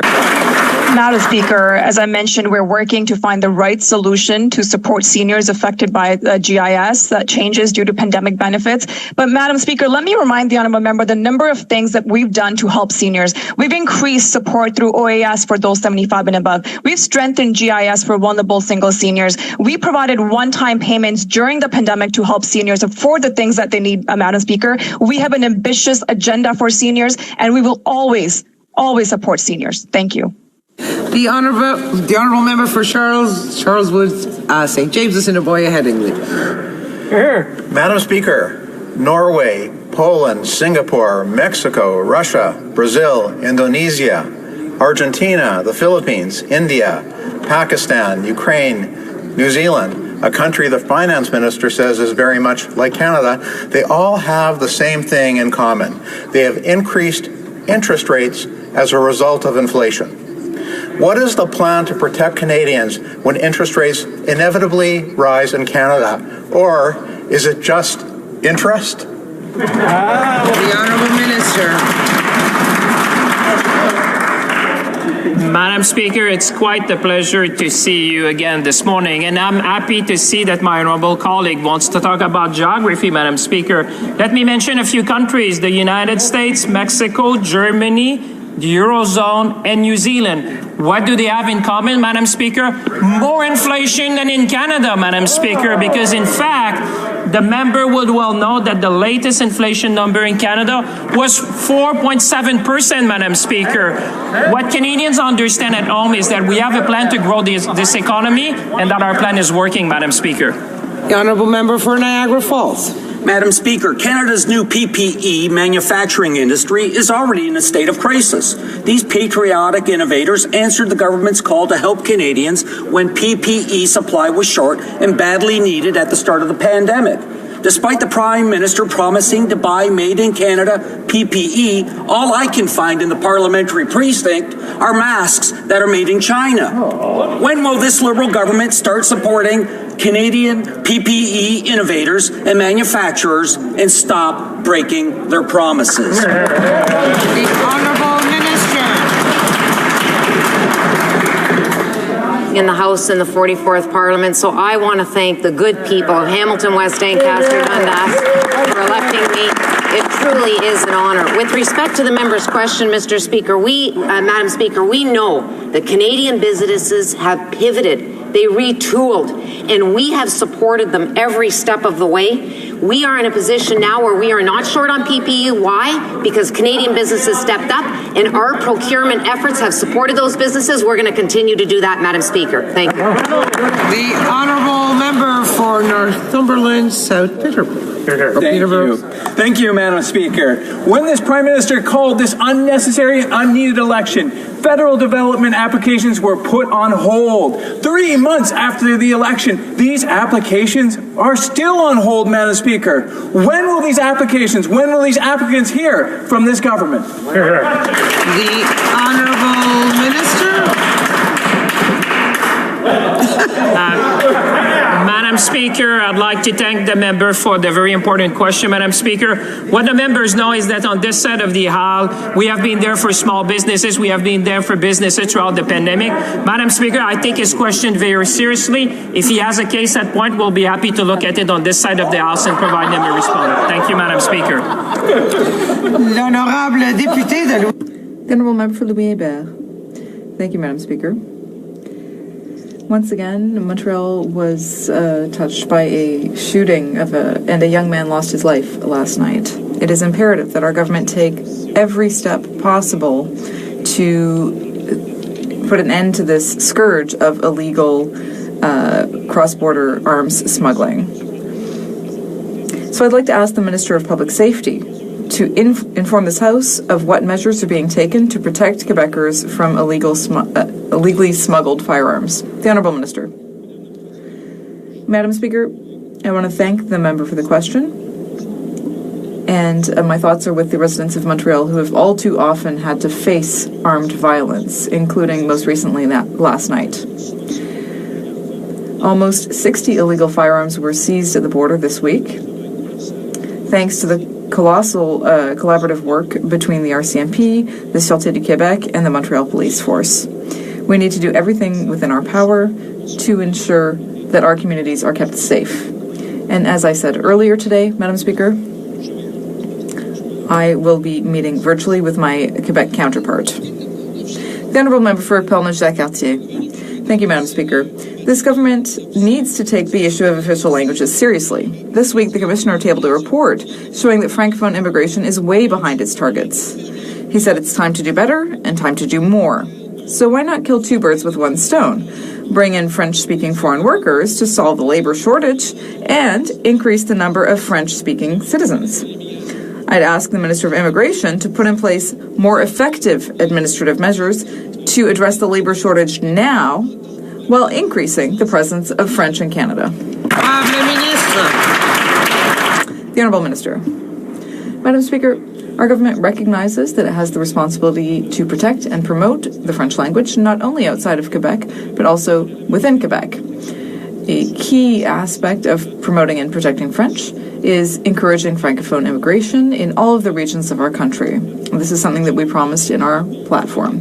And we will be moving forward with the establishment of a national, ambitious strategy that will promote Francophone immigration outside of Quebec while continuing to promote the French language among immigrants to Quebec. The Honourable Member for Chatham-Kent-Leamington. There are over 4,400 natural gas wells throughout southwestern Ontario, a number of which are in my riding, including the community of Wheatley, which was rocked by a natural gas leak explosion this past summer.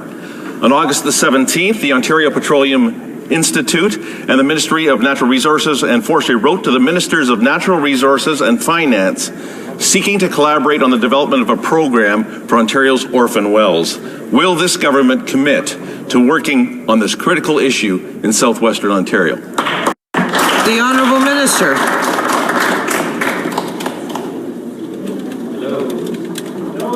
The Honourable Minister.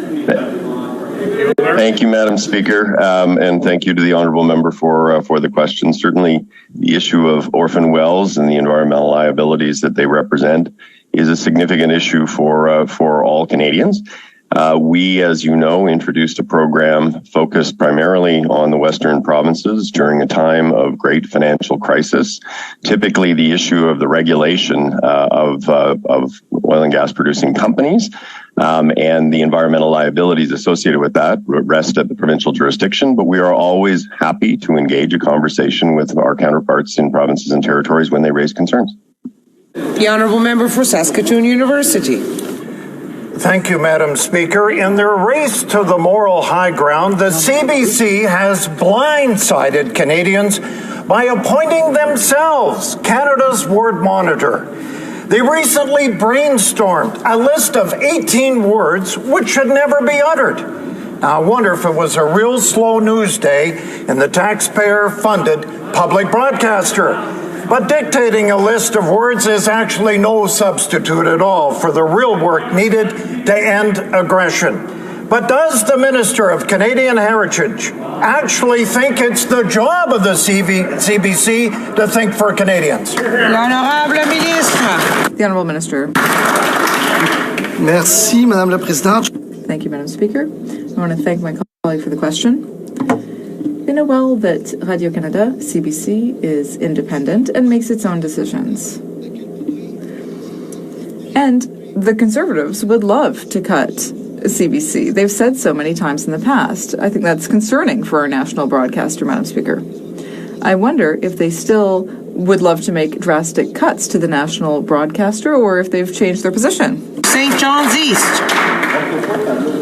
Madam Speaker, 90% of Canadian seafood goes through small craft harbours, and Canada's fish harvesters depend on these facilities to support their livelihoods. In my riding, the Harbour Authority of Portugal Cove, St. Phillips, is the centre of community life and an industry hub for fishing, trade, shipping, and other marine sectors. Can the Minister of Fisheries and Oceans please provide an update to this House on what our government is doing to support small craft harbours? Thank you. The Honourable Minister. Speaker, I would like to congratulate the new member from St. John's East for her election, and to thank her for her question, and to thank her for the hospitality she showed me when I visited Atlantic Canada just weeks after my appointment, and including to the harbour of Portugal Cove, St. Phillips, and met with the authority members there in her riding. Small craft harbours, of course, play an integral role in many of our communities and their economies. Our government recognizes their importance, and that's why through Budget 2021 we invested $300 million to repair. The Honourable Member for Timmins, James Bay. Environment Minister announced that he has blown yet another deadline in dealing with the climate crisis. I mean, God help our planet. No wonder this government is now at the bottom of the G20 when it comes to renewables, right down there with Russia and Saudi Arabia. So while Joe Biden is committed to an energy transformation that's tied to good-paying union jobs, our Prime Minister is tied to targets he keeps missing. So where is this plan to invest in the diversification using the skill and training of energy workers so that no region is left behind? The clock is ticking here. The Honourable Minister. Thank you very much, Mr. Speaker. As my honourable colleague knows, Canada has developed a climate plan that is perhaps one of the most detailed and comprehensive in the world. I would invite him to actually read the document.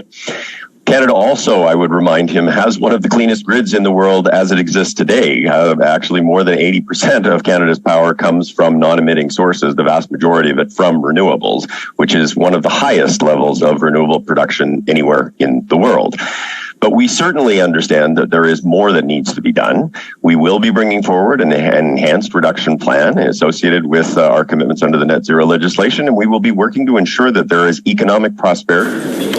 And that is all the time we have for oral questions today. Tout le temps qui nous reste pour les questions orales, l'honorable député. The Honourable Member for Saint-Laurent, Louis Saint-Laurent.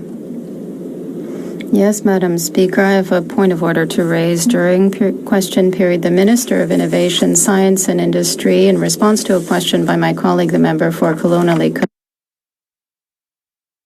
Country, said, and I quote, in her question, fin de la citation. End of quote. Madam Speaker, you know that all members here, and this would interest the Minister in particular, cannot suggest that they have misled, that somebody has misled the House. The Minister is an honourable man. I would invite him to take action with dignity, all the more so because he sat throughout question period at the office of the Deputy Prime Minister. The Honourable Minister.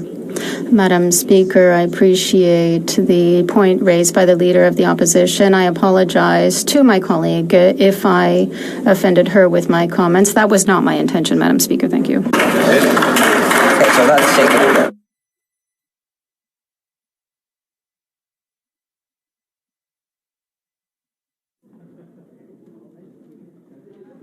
Honourable Member for New Westminster Burnaby on a point of order.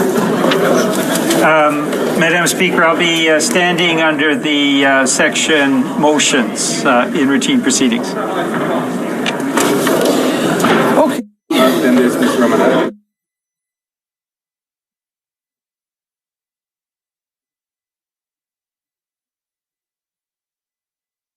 Longueuil-Charlemagne. The member for Longueuil-Charlemagne.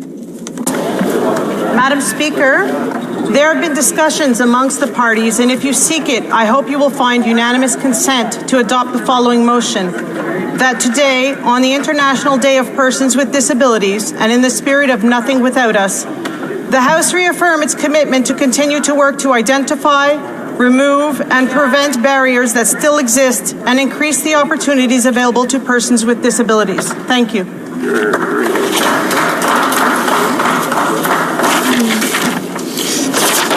All those opposed to the honourable member moving the motion will please say nay. The House has heard the terms of the motion. All those opposed to the motion will please say nay. The motion is carried.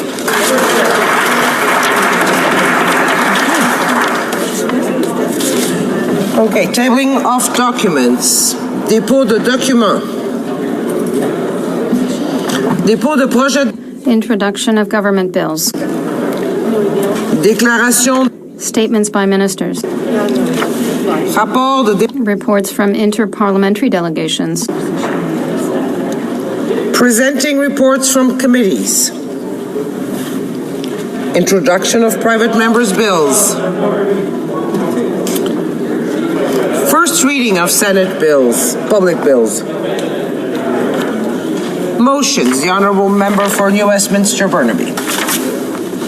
Thank you very much, Madam Speaker, and with thanks to my colleague from Port Moody Coquitlam, on this International Day of Persons with Disabilities, there have been consultations amongst the parties, and if you seek it, I hope you will find unanimous consent for the following important motion. That given that 50% of the homeless and half the people who rely on food banks in Canada are Canadians with disabilities, the House call on the government to put into place without delay a guaranteed livable basic income for Canadians with disabilities.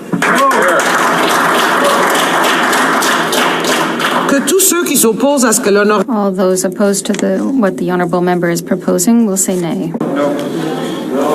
It doesn't have unanimous consent. Presenting petitions. The honourable member for Courtenay Alberni. To table a petition from constituents from the Comox Valley, from Courtenay and Cumberland and Royston. They're citing that farmers markets are a key tool for COVID-19 recovery. As small business innovators, domestic system and food security builders, and local economy community builders, and a farmers market coupon programs are an absolutely key support for new market development and support for existing markets and their provincial associations. The farmers market nutrition coupon programs help create food security and resiliency by giving vulnerable people access to healthy, locally grown foods and dietary education, while positively impacting the physical and mental health of participants by increasing the amount and diversity of fruits and vegetables they consume. Therefore, they're calling on the Government of Canada to initiate a national matching program for all provincial markets, farmers market nutrition coupon programs across Canada that would match provinces who are already contributing to their farmers market nutrition coupon programs and encourage provinces that do not have such a program to implement one by offering matching funding. Thank you, Madam Speaker. Just remind the honourable members that when presenting petitions, please try to shorten the introduction. Questions on the order paper. The Honourable Leader of the Government in the House. Thank you, Madam Speaker, and I've been giving the matter some thought, and I really think that all questions should be allowed to stand. So I'm going to put that to the House, Madam Speaker, that all questions be... Agreed? Great. Orders of the day. Government orders. Government bills commons. 3, enactment of the Criminal Code and the Canada Labour Code. Resuming debate, the Honourable Member for Rimouski, Nejet, Témiscouata, Les Basques. Thank you, Madam Speaker. It's a great pleasure to resume my speech after this exciting question period. So, Madam Speaker, as I mentioned, we have, for the past 2 years, been caught up in the worst health crisis in a century, and our healthcare system is more fragile than ever. We need to take the means necessary to protect it. As a society, we need to ensure the safety of our healthcare workers because they held the fort down during this storm, and they continue to do so. That's why the Bloc Québécois the Bloc Québécois will support C-3 proposed by the government. That said, there is a potential and very real stumbling block that will need to be eliminated during the legislative process. Amendments that are proposed must not violate the rights of healthcare workers to peacefully demonstrate, nor the right of freedom of expression. These fundamental rights are so essential to a healthy democracy and must not be trampled on. Once again, you can count on the Bloc Québécois to ask the right questions in order to lead the legislators to clarify their intentions and, if need be, to propose the required amendments. The bill seeks to amend the Canada Labour Code in order to guarantee all federally regulated employees with a minimum of 10 days of paid sick leave per year. The Bloc Québécois, as it faithfully continues to defend the rights of all workers, agrees with this proposal. No one, and let me repeat that, no one should have to go to work while they're sick because they can't afford to stay home. We shouldn't have to make the impossible choice between taking the time to recover and putting food on the table. The current pandemic has forced us to face the flip side, which is just as a convincing an argument. That is, collectively, that it is to our benefit if our sick coworkers don't come to work. And that way, we can slow the transmission of viruses such as COVID-19 or the flu, as well as help us avoid unfortunate outbreaks. It's good for workers, it's good for businesses, it's good for everyone, period. However, we need to be realistic about the ability of the bill that the Liberals are proposing to truly transform the labour market in Quebec and Canada. I want to explain this point as we look at the labour market as a whole. So, federally regulated businesses, such as banks, telecommunications sector, airlines, only represent a small fraction, approximately 6% of all the workers across the country. And of that fraction, we have to consider all the workers whose employment conditions are subject to a collective agreement that is equal or more generous to what Bill C-3 is proposing. So ultimately, we're just seeing crumbs in this bill. Another public relations exercise by this government. That said, I personally believe that improving the labor conditions of some workers does represent, ultimately, a win for all workers, and that's why the Bloc will support this bill. In conclusion, Mr. Speaker, the Liberals have come back to Parliament after more than 2 months after calling a useless election, and after presenting a throne speech that lacked in inspiration, they have now come forward with a two-headed bill that seeks to make succinct amendments to the Criminal Code and the Canada Labour Code. The fact that this bill is one of the top priorities of this government as it comes back to work shows eloquently that the Liberals are trying to tick off their election promises rather than to move forward structural legislation, and that they still don't have a clear vision to give this Parliament, and even less so a plan for our country and Quebec as a whole. Despite this, the Bloc will support C-3 in order to allow it to go forward. As somebody very wise once said, you can't be against apple pie, Mr. Speaker. Thank you. Questions and comments? Honourable member for Winnipeg North.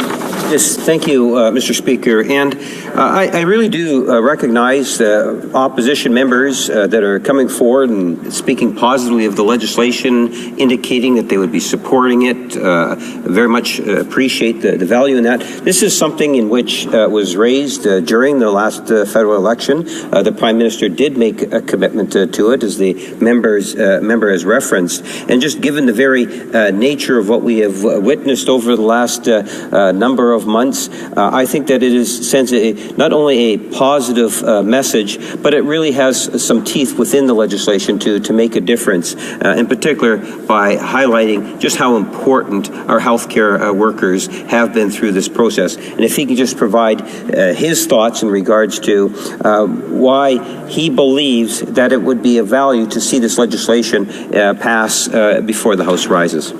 The Honourable Member for Rimouski-Neigette-Témiscouata-Les-Basques. Thank you, Mr. Speaker. If it's as important as that for the government, I wonder why they didn't table this bill before. And if it's so important, why didn't they recall Parliament? And it took more than 60 days to do so. Yes, it's an important progress, and it will protect healthcare workers, but support for workers that currently don't have access to all the sick leave, as set out in the bill, needs to be ensured. So, as I said, Mr. Speaker, we can't be against apple pie, but the question that I would ask my colleague is, when it's urgent, it's important to take action rather than simply let things drag. Come on. Questions and comments. The Honourable Member for Rosemount Petite Patrie. Thank you, Mr. Speaker. I want to thank my colleague for his speech. You know, it's something that is really at the heart of our political action in the NDP, that is to protect and promote the rights of workers. And during all of 2020, the pandemic, we insisted to the Liberal government and hammered it home that people need to have access to paid sick leave, those under federally regulated employees. They didn't want to do anything, kept putting it off in the middle of the election campaign. 18 months after the pandemic began, they said, finally, it's a good idea. We need to do it quickly. So how can he explain the fact that the Liberals have finally woken up and paid sick leave is not just an individual benefit, it's something that concerns public health? The Honourable Member for Rimouski-Neigette-Témiscouata-Les-Basques. Thank you very much, Mr. Speaker, and I'd like to thank my colleague for Rosemont-la-Petite-Patrie for his question. Faithful to his tradition, the Bloc Québécois supports workers' rights and is also a loyal ally of unions. Mr. Speaker, it is very hard, standing where I am, to understand why this Liberal government has taken so long with this bill. We know that it wanted to do a bit of a smoke show with the elections, make an election promise, and here it has come back with this. It's hard to understand. When I think about other bills, for example, C-10, the modernization of the Official Languages Act, we see similar delays. It's very hard to explain the inexplicable, Mr. Speaker. Questions and comments. The Honourable Member for Shefford. Thank you very much, Mr. Speaker. I'd like to thank my eloquent colleague for Rimouski-Neigette-Témiscouata-Les-Basques for his extremely interesting speech. And he said that no one can be against motherhood and apple pie. It's normal that we don't want people infecting others, so yes, we need these 10 days to be safe ourselves and protect others. But more broadly, he raised the matter of the speech from the throne. And as we're talking about workers' rights, a real gap that we've noticed, and this is something that my eloquent colleague for Thérèse de Blainville has been talking about a lot, we didn't see anything about EI reform. Today in 2021, we need to increase the protection of workers' rights through our EI reform. The Honourable Member for Rimouski-Neigette-Témiscouata-Les-Basques. 30 seconds, please. Thank you, Mr. Speaker.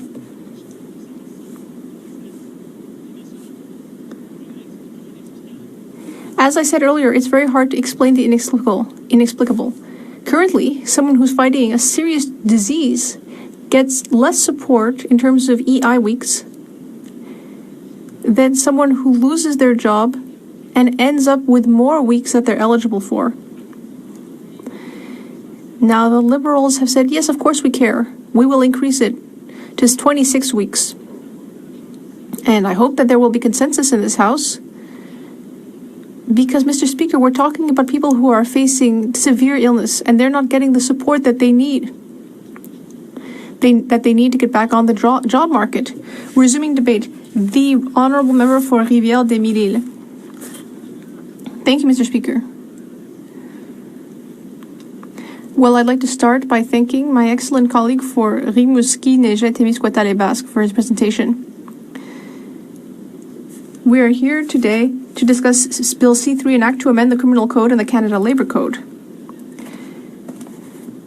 Now we are at second reading of this bill introduced by our colleague from St. John's, South Mount Pearl. C-3 proposes to increase penalties for those who intimidate healthcare workers or patients or who interfere with access to a hospital or clinic in order to prevent care from being provided. The bill also proposes that federally regulated employers be forced to provide up to 10 days of paid sick leave to their employees. C-3 is a win-win situation for Quebec, and our party will support it. The amendments proposed today are in line with demands made by the major unions, legitimate demands. They will benefit a large number of employees. Whether in the past, the present, or the future, the Bloc Québécois has always been and will always be on the side of Quebec workers, as my colleague said. And we also support workers in the rest of Canada. Our party has already criticized the anti-vaccine protests that have occurred near hospitals and clinics during the last election campaign. The Bloc Québécois is opposed to any form of violence, intimidation, or any form of obstruction directed at healthcare workers or anyone seeking care, for example, a vaccine. C-3 will place more tools in the hands of police and prosecutors in order to be able to prosecute offenders who attack healthcare workers directly or indirectly, as well as patients seeking care.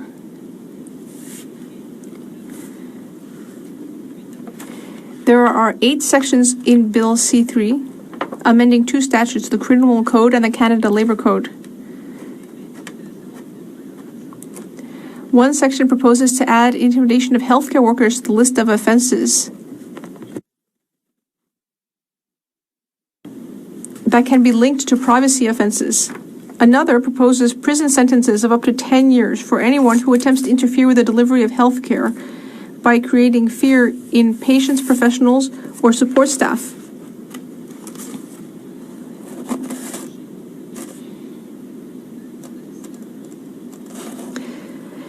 In addition, the bill prohibits intentionally preventing or obstructing access to a place where health services are provided, such as a hospital or clinic. Now, this is one of the points that will have to be examined in detail because we do not want to interfere with healthcare employees' right to protest.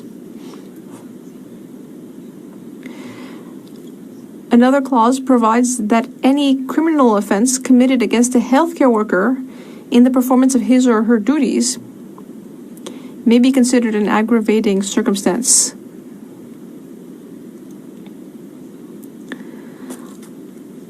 All in all, this is a good piece of legislation, but in practice, it doesn't change much. The offenses it adds to the criminal code already exist. It is already a criminal offense to block access to a hospital. So it was not because of a lack of legal authority that this provision of the criminal code was not enforced, but rather for lack of political will. The amendments proposed by C-3 do give prosecutors and police a few additional tools. While we support the bill, we must admit that it is more of a public relations exercise, as my colleague was saying earlier. Ultimately, it's more about fulfilling a liberal election promise rather than being structural legislation. It should also be noted that Quebec acted on this issue some time ago In September of this year, the Quebec National Assembly passed a bill laying out very heavy fines for offenders who protest against vaccination within 50 meters of educational and health institutions.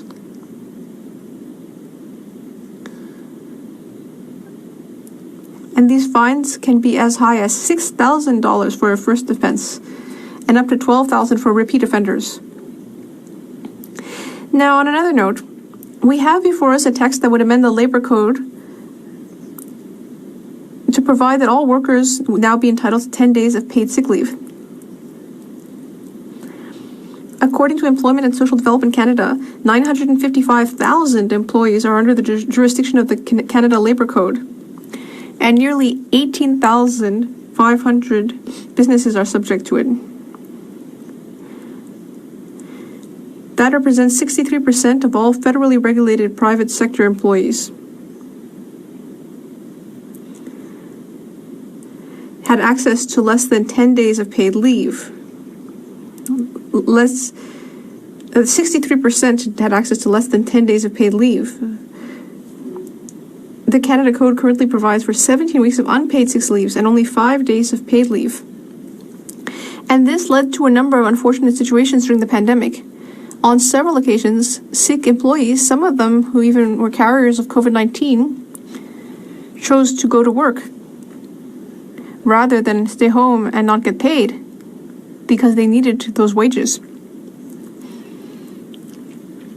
This mistake certainly helped spread the virus.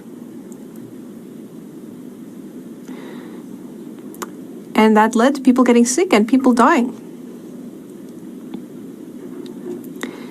That said, it should be noted that many employees are subject to a collective agreement that already guarantees them sick leave, among other things. For these people, C-3 will not change anything. Moreover, the impact on the lives of Quebec workers will be minimal, since Quebec currently offers more paid sick leave than anywhere else in Canada. Nonetheless, it is remarkable that this bill touches upon two very different aspects. Nothing in C-3 explains why these two different areas of legislation are being brought together. There is one issue that everyone agrees on, which is being paired with an amendment to the criminal code that is quite complex. So I think that the Liberals and the NDP would probably like to get this bill through quickly and fast track it, as was done with C6 about conversion therapy. However, we are talking about a criminal code amendment here, and that requires serious consideration. It's a matter of freedom of expression, freedom of assembly. I sincerely do not believe that the parliamentary process should be cut short when dealing with such matters.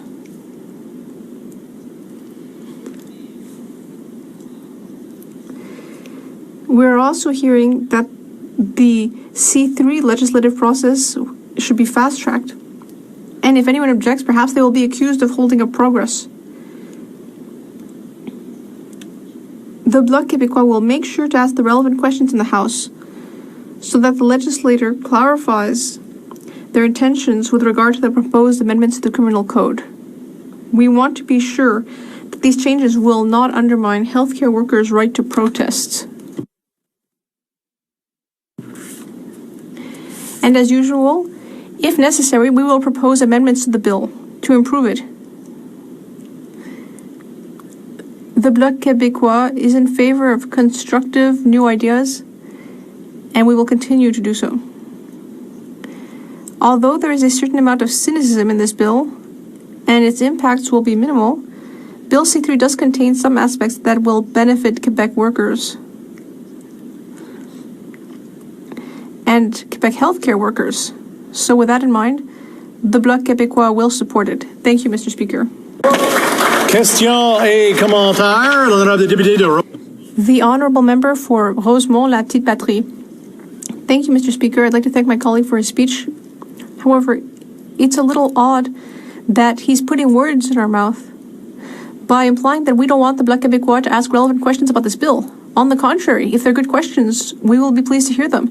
But I think we're going in the right direction, and something that we really care about at the NDP is protecting the right to strike, the right to protest, to have a picket line when necessary. Is the Bloc Québécois ready to work with us in the NDP to ensure that Bill C-3 will protect healthcare workers from hostile protesters who are intimidating them, but will also preserve those healthcare workers' rights when it comes to protesting themselves? The Honourable Member for Rivière-des-Mille-Îles. I'd like to thank my colleague. There is an area where the NDP and we agree, and we always will agree, that is workers' rights.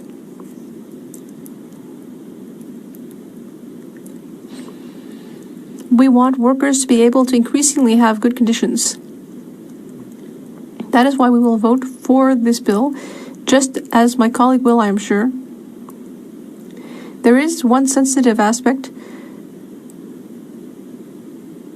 What is the limit to all this? What is the line that should not be crossed? And indeed, we will need to delicately consider this matter and debate it to find the correct level.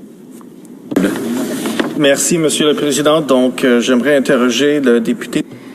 Thank you, Mr. Speaker.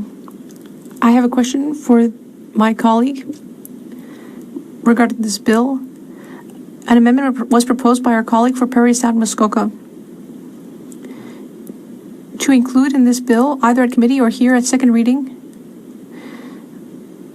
my former private member's bill, C-307, which would amend the Canada Labour Code to include 6 weeks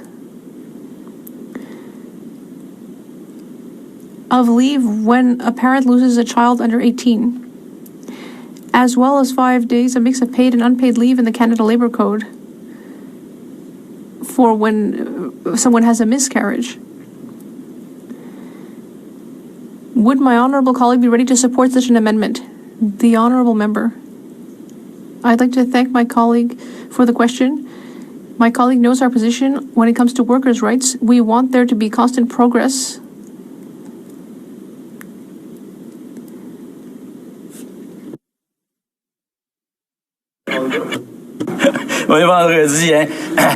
I'm sorry, it's Friday. I think the Bloc Québécois agrees with all of these ideas, but there are major impacts. Of course, going on leave has major impacts, but we are open to many possible changes. 50 weeks for serious illnesses. We are open to continuing discussions. Commentaire, l'honorable député de Berthier-Masquinongé. The honourable member for Berthier-Masquinongé. Thank you, Mr. Speaker. I'm sorry, my mask was caught in my glasses. I'd like to thank my colleague for making us laugh, given that it's a Friday and it's nice to have a lighter note. And I'd also like to thank him for his speech. Well, we heard earlier about how slowly the federal government is moving, whereas Quebec, for its part, has already legislated on this. Yes, we support this. We want it to move forward quickly. But I'd like to hear from my colleague about how things are going in general and how perhaps if there were one single government in Quebec, things would go better. The honourable member for Rivière-des-Mille-Îles. I'd like to thank my colleague, and indeed your question contains the answer. If Quebec were sovereign, if there were only one level of government, things would be a lot easier. I'm a bit hyper, Mr. Speaker, so when I see bills be delayed for extended periods,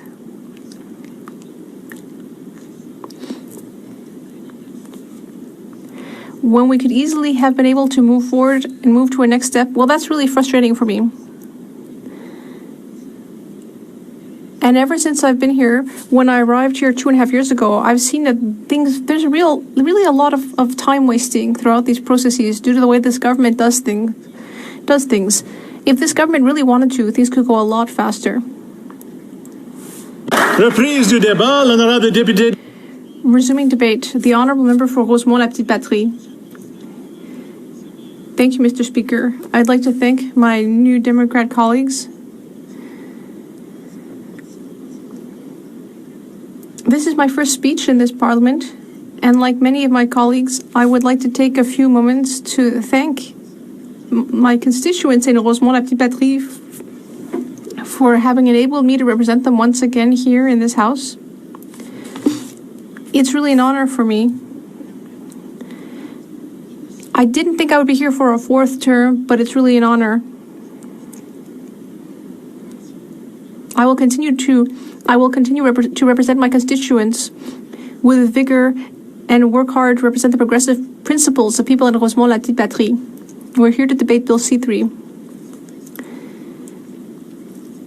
And I'm quite pleased to be doing so, and I think all of my New Democrat colleagues are happy to be able to rise to discuss one topic in particular. There are two in the bill, but one in particular, which is to finally ensure that 10 days of paid sick leave will be granted to workers, federally regulated workers. Why are we so pleased? Well, because we've been asking for this for 2 years, since the very beginning of the pandemic. We're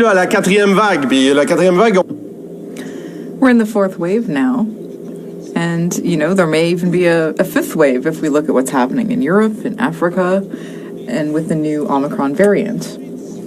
So it's been at least 18 months that the NDP has been insisting over and over that we need to provide these conditions to workers, that it's essential to have 10 days of paid sick leave. The leader of the NDP in 2020 insisted 22 times in this House, 22 times, Mr. Speaker, he asked the Liberals, when is this happening? Why aren't you taking action? This is necessary. We need to protect people. We need to protect institutions and communities. We heard nothing. They were evasive. They said, oh, it's not necessary. We'll do some other things instead. And then, in the middle of the election campaign last fall, they said, whoa, hang on. That is a good idea. Hey, sometimes the NDP does have good ideas. Let's do that. So they threw something together at the last minute. Then this is after dragging their feet through 2020, 2021, a pointless and costly election. Then they waited 2 months to recall Parliament. And now they'd like us to pass this bill that they threw together in a hurry. But 10 days of paid sick leave, that is something that the NDP has been calling for to protect workers, and it's something we've been calling for a long time. So, we feel that they finally saw the light. They had a revelation, maybe a little bit late, but it's still a victory for us because we've been calling for this for almost 2 years. Now, I would like to take a couple of minutes, Mr. Speaker, to remind everyone of the context. Let's go back in time to March 2020. After having heard what had happened in China, where the first outbreak started, there was this incredibly fast spread of the virus around the entire planet. And government said, we're going to stop everything. We're going to stop everything. It's too dangerous. If your activity isn't absolutely necessary, stay home, don't go out, wash your hands, wear masks. They basically pressed pause on the economy. Nobody had ever seen anything like it before, and I hope we never see anything like it again. It was so serious that we had to tell people to stay home and see no one. They said it's too risky to see anyone. Now, I live near Boulevard Saint-Laurent in Montreal. Very busy street normally, but you couldn't see a single car pass. You could hear the birds. So that shows you just how society had come to a complete stop. But people who were sick, people had symptoms, who were coughing, who had a fever, but who couldn't afford to miss a day of work if they were essential workers because they worked in supply chains or food services or health services. You know, if they didn't have sick days, they had to face a really difficult decision. So this had a major impact on families, and it was a kind of collective trauma. Now, we've gotten out of that now, and I hope we're moving in the right direction and that we'll be able to move on. But what's interesting is that, you know, in a crisis, there are people who die, people who suffer. We had thousands and thousands of people who died, and many thousands more who got through the illness, didn't die, but will live with symptoms for the rest of their lives. And, you know, we will continue to be affected by that for years to come. And the crisis was revelatory in a different way as well. I'd like to talk about a couple of different themes here. First of all, the weakness of our healthcare system, the fragility. You know, we're very proud of our public universal healthcare system in Canada, but there were very serious flaws that were revealed in it. In long-term care homes, for example, people weren't ready to deal with the crisis. People's working conditions weren't good enough for people to continue coming into work. It became clear how ill-prepared we were and how inadequate our equipment was. If you look at the recommendations that were made previously, they weren't applied. People ended up without vaccines, without masks, without PPE. And it became clear just how fragile our healthcare system has become. Mr. Speaker, I hope that we have learned the lessons of this pandemic. And I hope that we will be able to face the next one better. Because let's be clear, we're trying to get out of this pandemic as quickly as we can, but inevitably in the coming years, there will be another one. I think it's unfortunate that under various liberal and conservative governments, we lost our capacity to produce vaccines domestically. We should have a crown corporation. If we don't have interest from the private sector, at least we would have the public capacity to make vaccines and to treat people. So our healthcare system was rendered much more fragile because of poor working conditions, lack of equipment. You know, there were a number of shortcomings there, and I think we really missed the mark there. Secondly, our social safety net. I was talking about shortcomings in the healthcare system earlier, but if you look at the social safety net, the shortcomings are even more blatant. Companies were closing and people were being told to stay home. People were losing tons and tons of jobs, and some people ended up with nothing. And the EI system already excluded 60% of workers from the new benefits. So if you look at all of the workers who have been contributing to EI, more than half of them, when they lose their job, they're not entitled to a benefit. It sounds like the dream of a private insurance company who doesn't want to pay people. We were unable to pay people when they were stuck, when they lost their jobs. You know, a system like that just doesn't work. So with the economic recession that resulted from COVID, things got worse because not only were there a lot of people who contributed to EI but weren't able to get benefits, there are also all of the people who don't contribute. There are all of these freelance workers and members of the gig economy who ended up with nothing. That's why we at the NDP called for direct aid to help these people, because the system is full of holes. So we insisted that the Liberal government ensure that the CERB be increased from $1,000 to $1,200 a month so that people would at least be able to pay their rent and their grocery bill, because the money that the Liberals had planned initially was insufficient. And for people who do a few hours of work here and there, freelance workers, independent workers, and so on, they weren't getting any benefits. So we convinced them to have access to that. And we also convinced them to help students who had been completely forgotten. So, Mr. Speaker, it became clear that our Social Security net was insufficient. And one of the things that many people lacked was paid sick leave.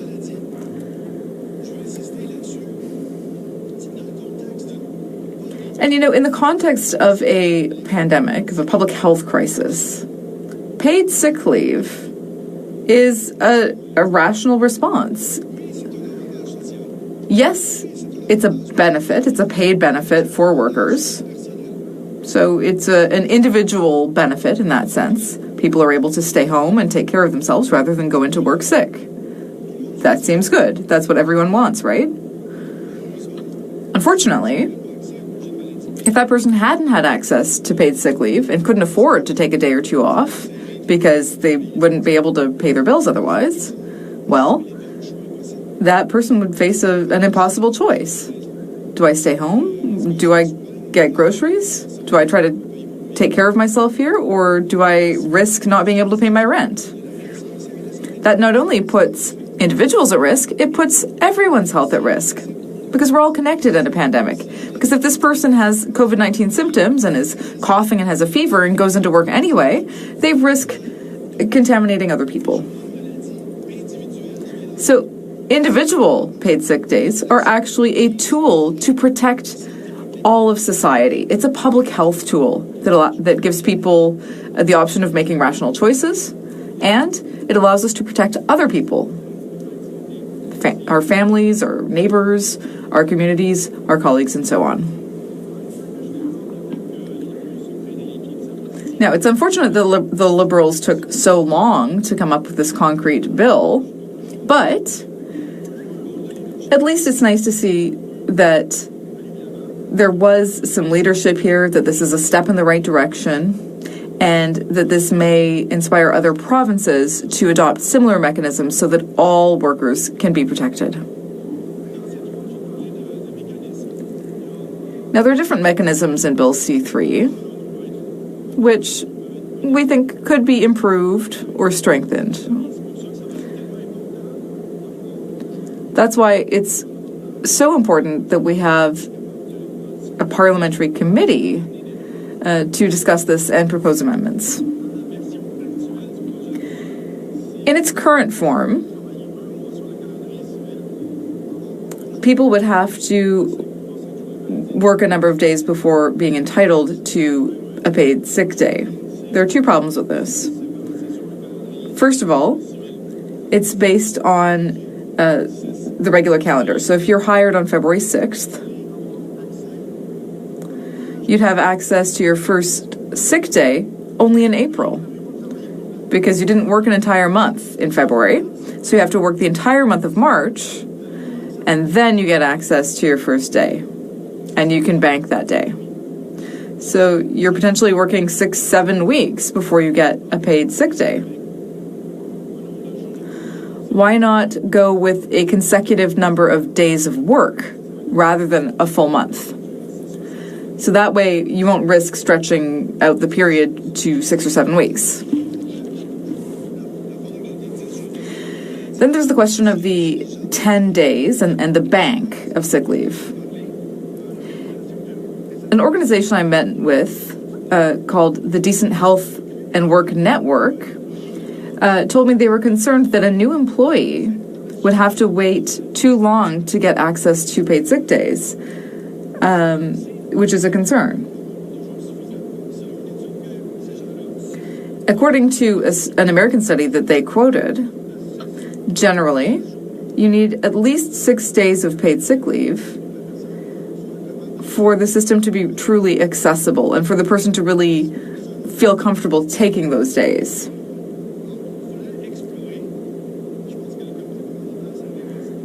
So I think the parliamentary committee should explore the possibility of having maybe a minimum number of days that would be available before you start accumulating days in the bank.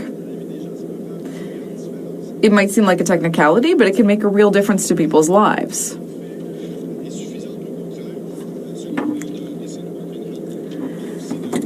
The group that I was speaking to last week also mentioned a study where the medium length of time taken when someone has the flu is 4 days. So if you only have 1 or 2 days of sick leave in your bank, that might not be enough. Secondly, I'd like to talk about the option for the employer to ask for a doctor's note if the employee has used 1 sick day. Now, for a single sick day, your employer could force you to go see a doctor to get a note in order to justify your absence, even if you've just taken 1 day. Now, I think we need to show some good faith here.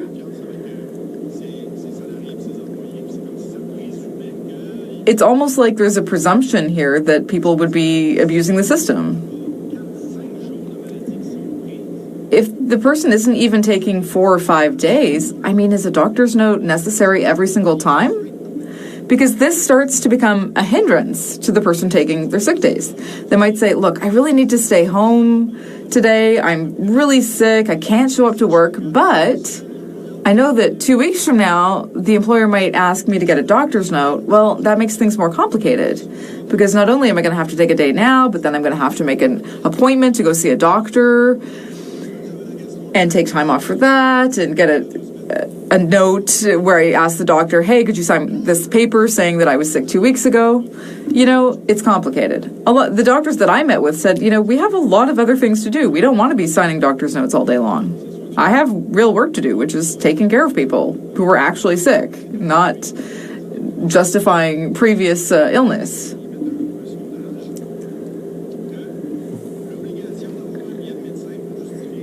So there was a survey done, and it showed that 82% of workers said that the requirement to have a doctor's note would be a hindrance to them taking a sick day.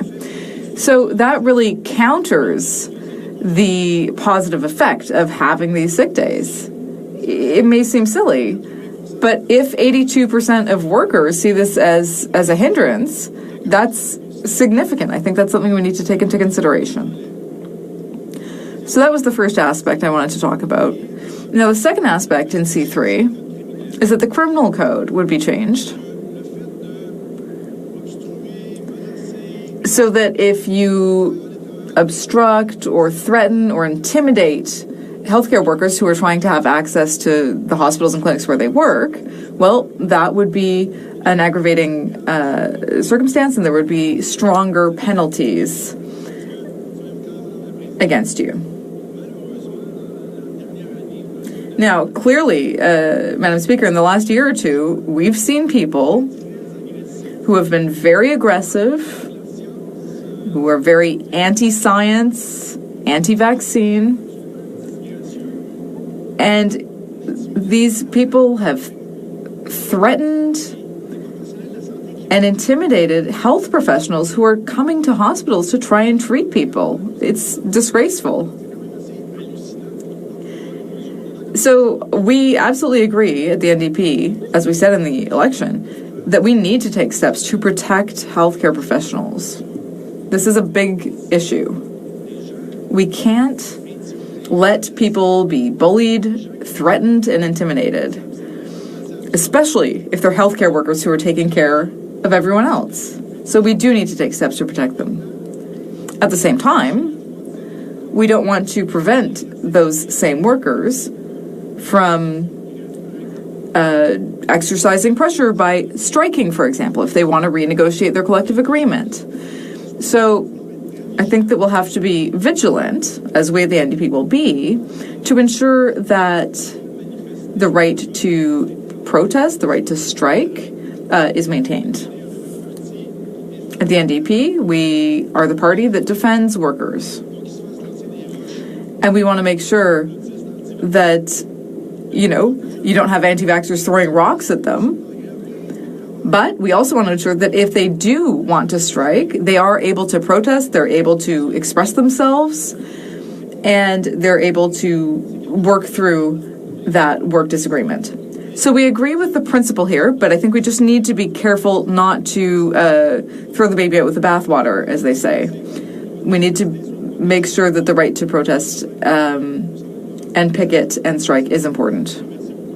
Thank you very much, Madam Speaker, for listening so attentively, and I look forward to questions and comments. The Honourable Member for Winnipeg North. Thank you, Madam Speaker. And I'm wondering if the member can pick up on the point of, when the national government brings forward good initiatives and ideas, it often does have a positive impact in the different provincial and territorial jurisdictions.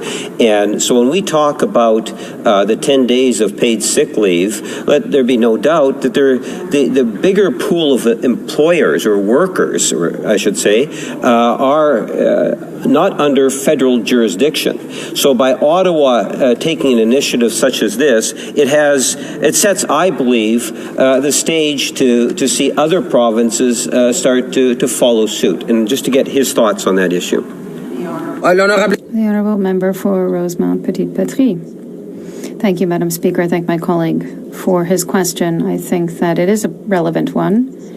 And that introduction to my answer, I would say that if it's true today, it's even truer 10 months ago. So he's right.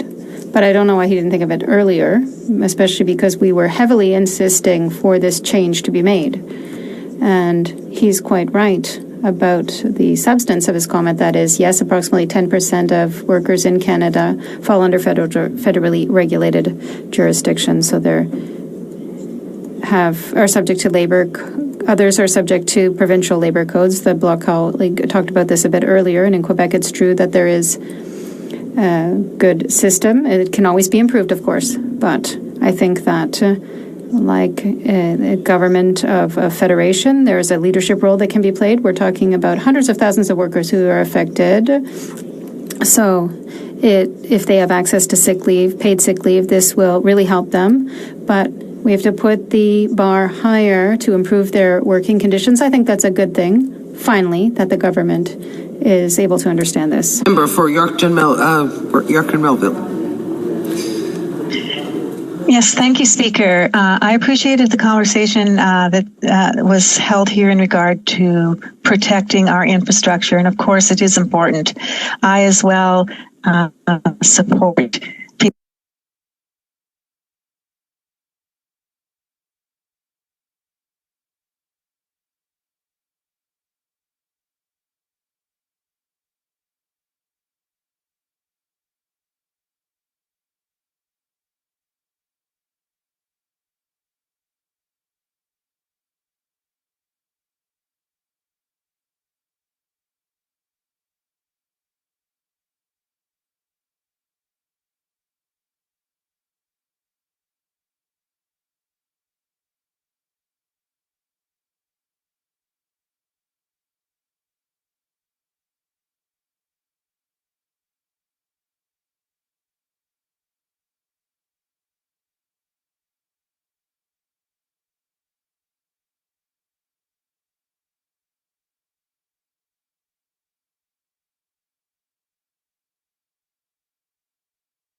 has already introduced a 5-day sick leave regime.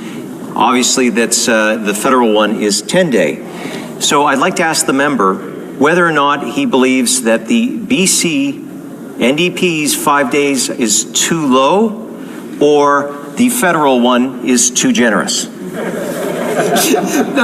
The Honourable Member for Rosemount Petite Patrie. Thank you very much. I want to thank my colleague for his question.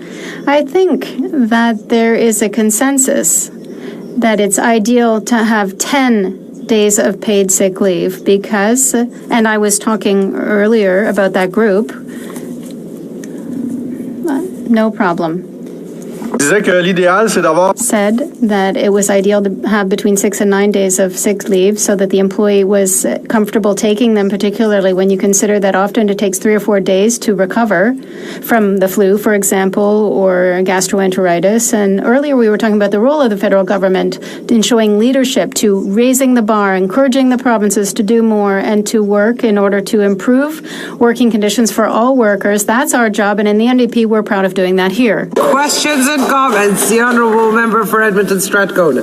Madam Speaker, let me take off my mask here. Thank you very much, and I'd like to thank my colleague for his speech. It was such an honor to hear, but also such an honor for me to get to work with this member who has worked so hard for working people across this country.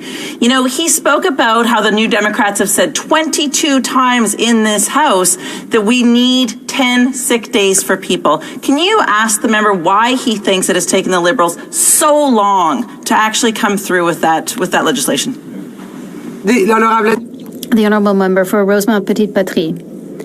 Thank you, Madam Speaker, and I want to thank my colleague from Edmonton Strathcona for that question and also for the wonderful work that she has been doing for the past 2 years, and now she has a new term, and I congratulate her on being reelected. This is a question that's very important and troubling because the reality of the pandemic and the danger of the fact of having to go to work sick is something that existed 6 months ago, a year and a half ago. How is it that the Liberals, despite the fact that the NDP was insisting in getting this gain for workers, for improving our public health system and our public safety, we had to wait for a useful election and a new government to finally see this bill come to light. So I think that.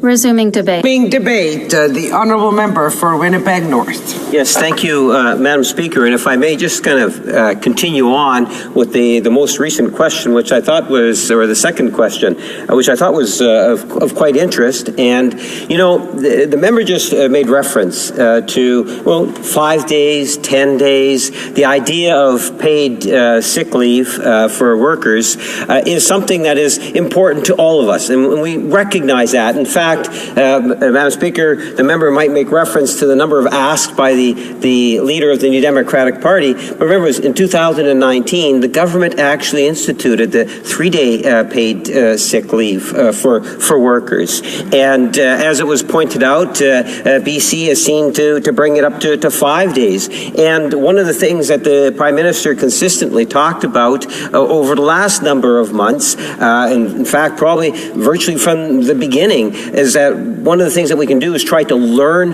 things through the pandemic. And that's why we are seeing before us legislation that we have today. But anyway, Madam Speaker, I'll get into that in a little more detail shortly. I wanted to start off, in essence, by underlining what I think is a very important point, and that everyone, whether you are a healthcare provider or you are a healthcare receiver or a client, should feel safe when they're going into a healthcare facility. And I think that is, one of the two motivators for all of us, I believe, to get behind this legislation and pass it through. I'm actually quite encouraged. And say it up front, in the last few days, we have seen a great deal of optimism coming from the floor of the House of Commons. The other day through conversion therapy, unanimously, we passed it through. Second reading, committee stage, third reading. And that could not have been done without the support of every member inside this House of Commons. You know, yesterday we saw Bill C-2 at the very least get into the committee stage, recognizing that it was important. It was important, Madam Speaker, because it continued to provide the supports that Canadians so much are in such high need, whether it's small businesses or individual people, the communities that we all serve. It was great to see the debate collapse and see C-2 go through.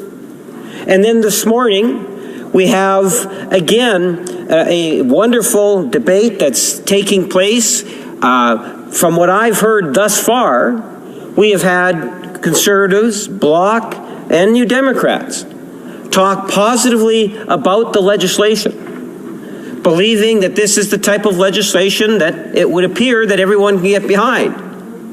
I can appreciate that there are members that do have some ideas in terms of amendments, and we will wait and see what type of amendments are surfaced. I suspect there might even be some amendments that are there today that they're waiting for the committee for the bill to get to committee, where they will actually be proposing the amendments.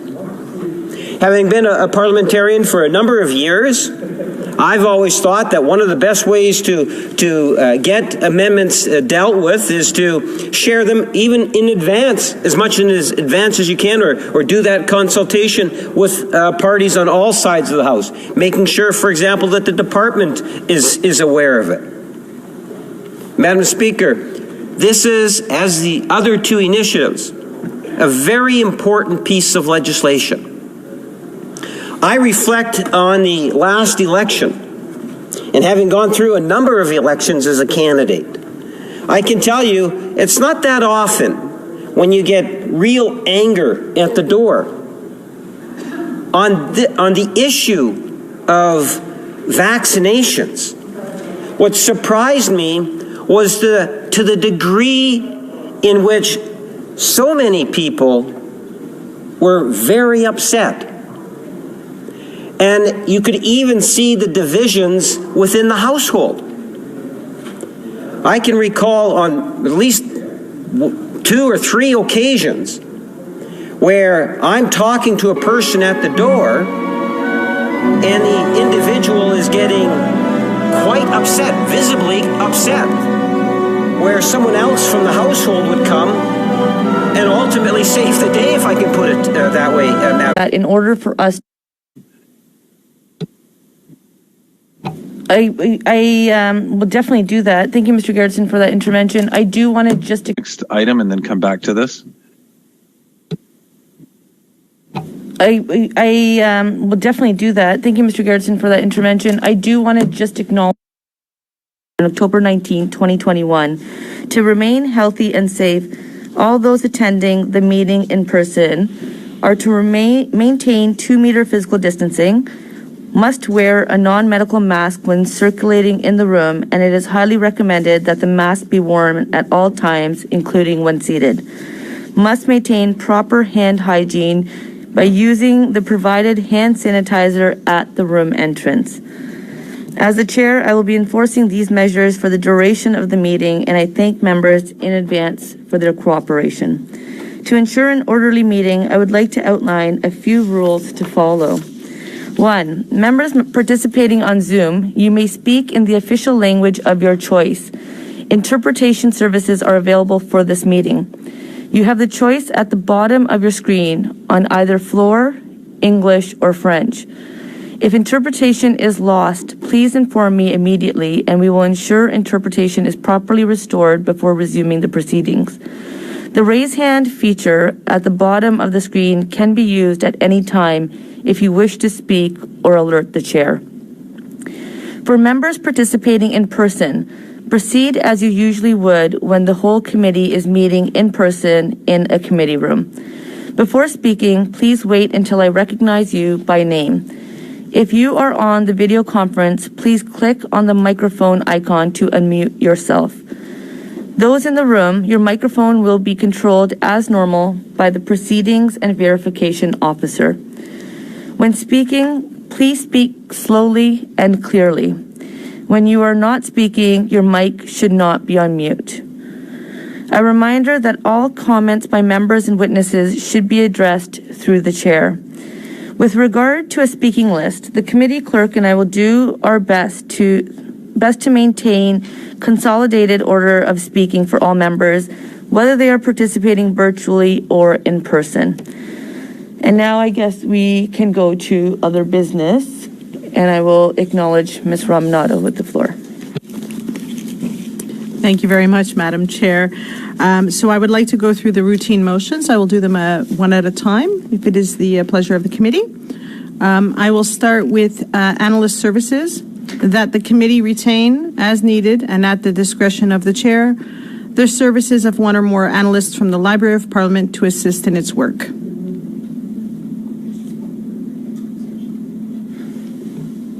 Do you plan, just want me to continue with each motion? One at a time. Yeah, let's do one at a time. Okay. And just make sure, so you finish the first. Is there agreement or any discussion? No. Sitting at the back. I would like to welcome the analyst to join us at the table. Thank you.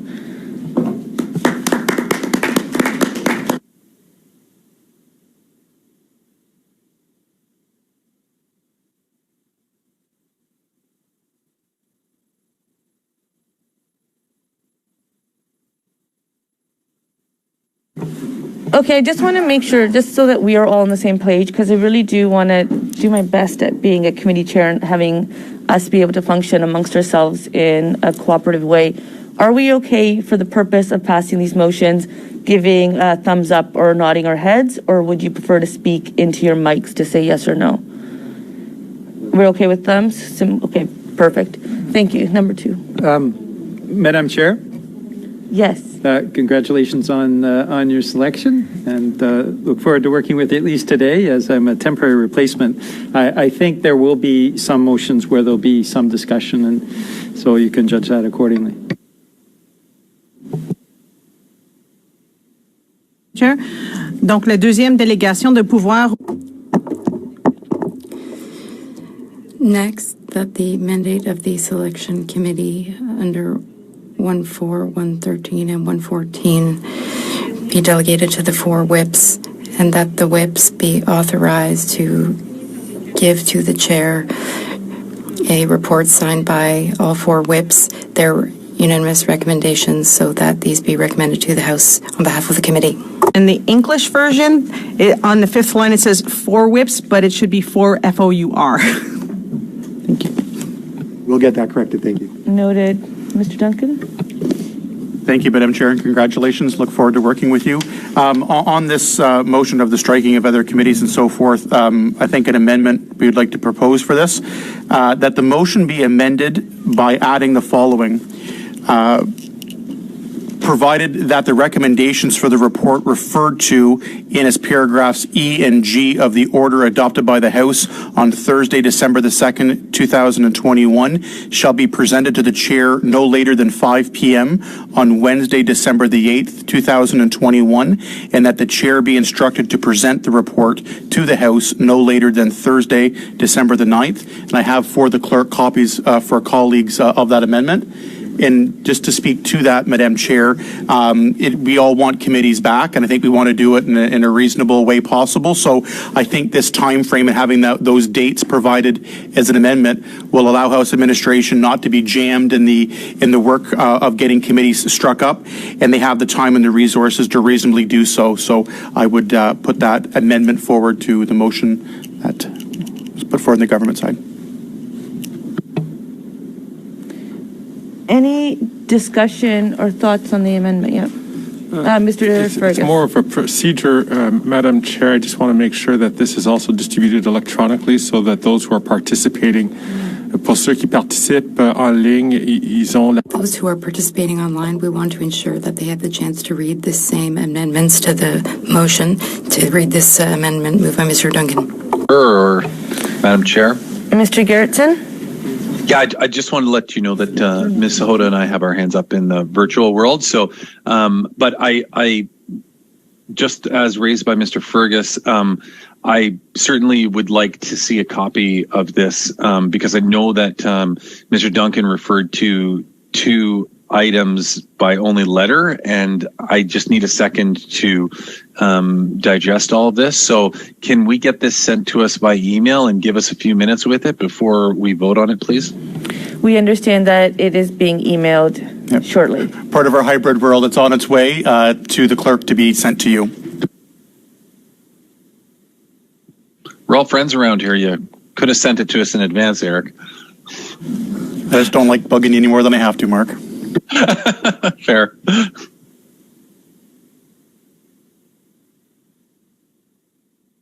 I wanted to ask a question. Yes, Ms. Sahota? Thank you. I just wanted to ask Mr. Duncan, opposition members, you may know yourselves, have the whips been in discussion on this item since it is relating to them? I'm just wondering if all of the whips have had a conversation about this amendment. Is there any knowledge of that?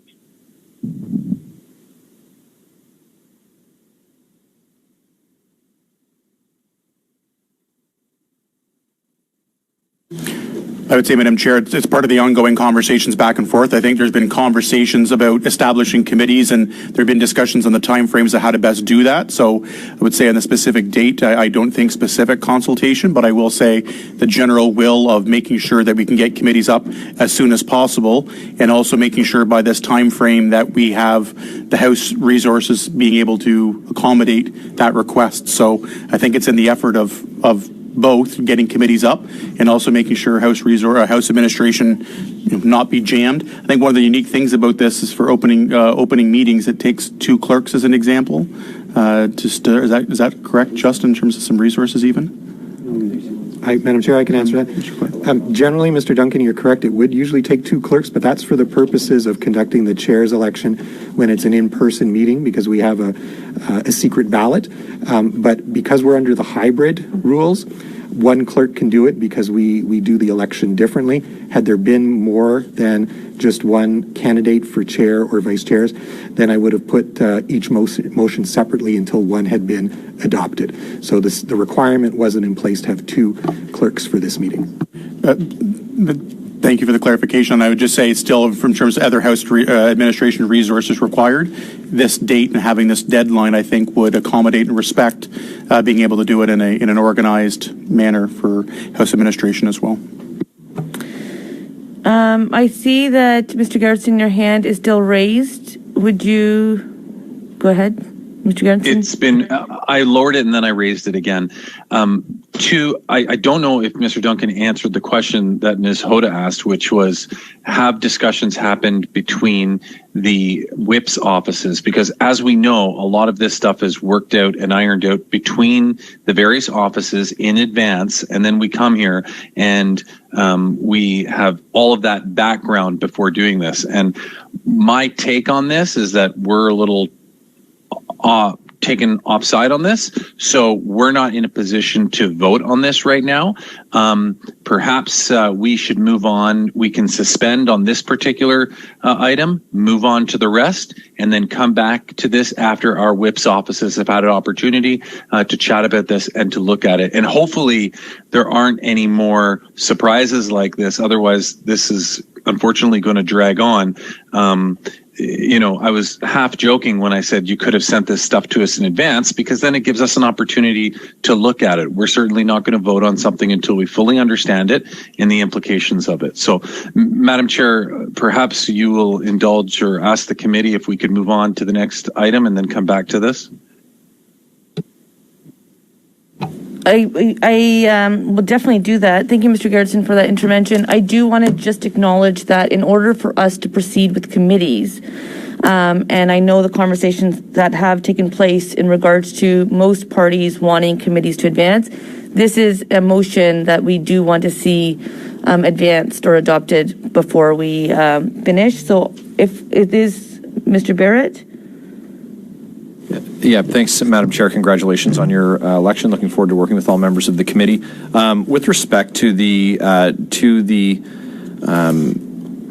amendment proposed by Mr. Duncan, this allows us only to achieve exactly what the order of the House has prescribed and is consistent with discussions amongst the House officers of all recognized parties in the House.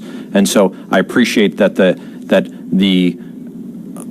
specific language that's in front of us may be new to some of the members at the table, having just seen it for the first time, and we'll undertake to provide amendments at the earliest possible opportunity to all colleagues at the committee going forward. I expect that this language will be supported by the other party whips because this is in keeping with the order from the House and allows us to have all committees stood up before Christmas. So if it is possible for us to continue on and deal with the other items, that's perfectly fine. But it's certainly an imperative that we ensure that the order of the House is fulfilled in spirit and in writing. Thanks. Unless there's any dissenting thoughts, I think it's okay then for the whips to go offline to have this, and we continue with the next point. Mr. Gerritsen? I was just going to say that I believe during our discourse on this, they have had an opportunity to do that, and I think that we're in a position to be able to vote on it now. Do you want to lower and raise your hand again one more time right now? Well,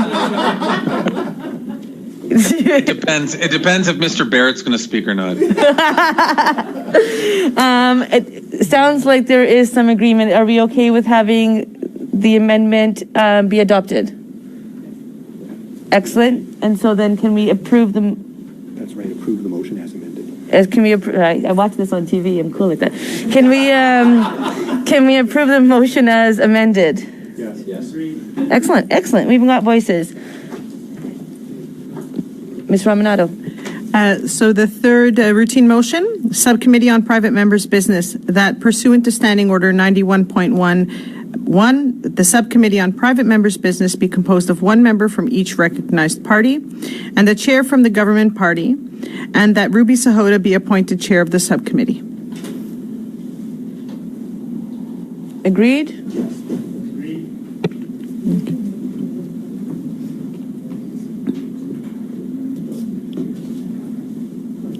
Okay, Ms. Ramanado. Sous-comité du programme et de la procédure que le Subcommittee on Agenda and Procedure, that the Subcommittee on Agenda and Procedure be established and composed of 5 members, the chair, 1 member from each party, and that the subcommittee work in the spirit of collaboration. Agreed. Okay. Ms. Ramanado. Meeting without a quorum, that the chair be authorized to hold meetings to receive evidence and to have that evidence published when a quorum is not present, provided that at least 4 members are present, including 2 members of the opposition parties and 2 members of the government party. But when traveling outside the parliamentary precinct, that the meeting begin after 15 minutes, regardless of members present. Agreed? Time for opening remarks and questioning of witnesses. That witnesses be given 5 minutes for their opening statements. That whenever possible, witnesses provide the committee with their opening statements 72 hours in advance. That at the discretion of the chair, during the questioning of witnesses, there be allocated 6 minutes for the first questioner of each party as follows. For round 1, the Conservative Party, the Liberal Party, Bloc Québécois, and New Democratic Party. For the second and subsequent rounds, the order and time for questioning be as follows. Conservative Party, 5 minutes. Liberal Party, 5 minutes. Bloc Québécois, 2.5 minutes. New Democratic Party, 2.5 minutes. Conservative Party, 5 minutes. And Liberal Party, 5 minutes. Agreed. Perfect. Thank you. Distribution du document que seul le... Document distribution. That the clerk of the committee be authorized to distribute documents to members of the committee only when the documents are available in both official languages, and that witnesses be advised accordingly. D'accord? In agreement? Okay. Working meals. favor of everyone, that the clerk of the committee, at the discretion of the chair, be authorized to make the necessary arrangements to provide working meals for the committee and its subcommittee. Agreed? So we just, if there's any allergies or concerns, if you can please have those submitted. If there's ever members that are swapping at meetings, just a heads up, so that we can ensure that we accommodate. Thank you. Frais de déplacement et de séjour des témoins.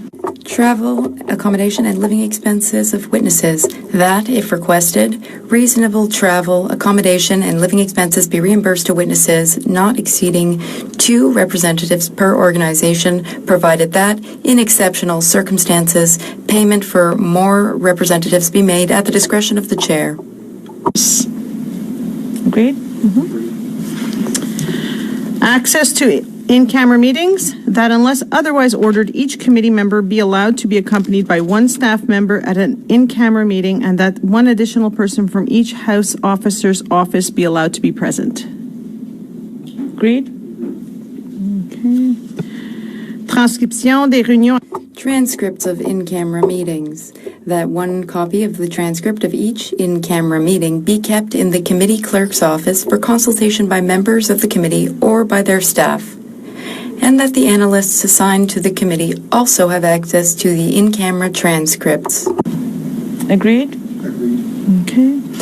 Notice of motion, that a 48-hour notice interpreted as 2 nights be required for any substantive motion to be moved in committee unless the substantive motion relates directly to business then under consideration, provided that A, the notice be filed with the clerk of the committee no later than 4 p.m. from Monday to Friday. B, the motion be distributed to members in both official languages by the clerk on the same day the said notice was transmitted, if it was received no later than the deadline hour.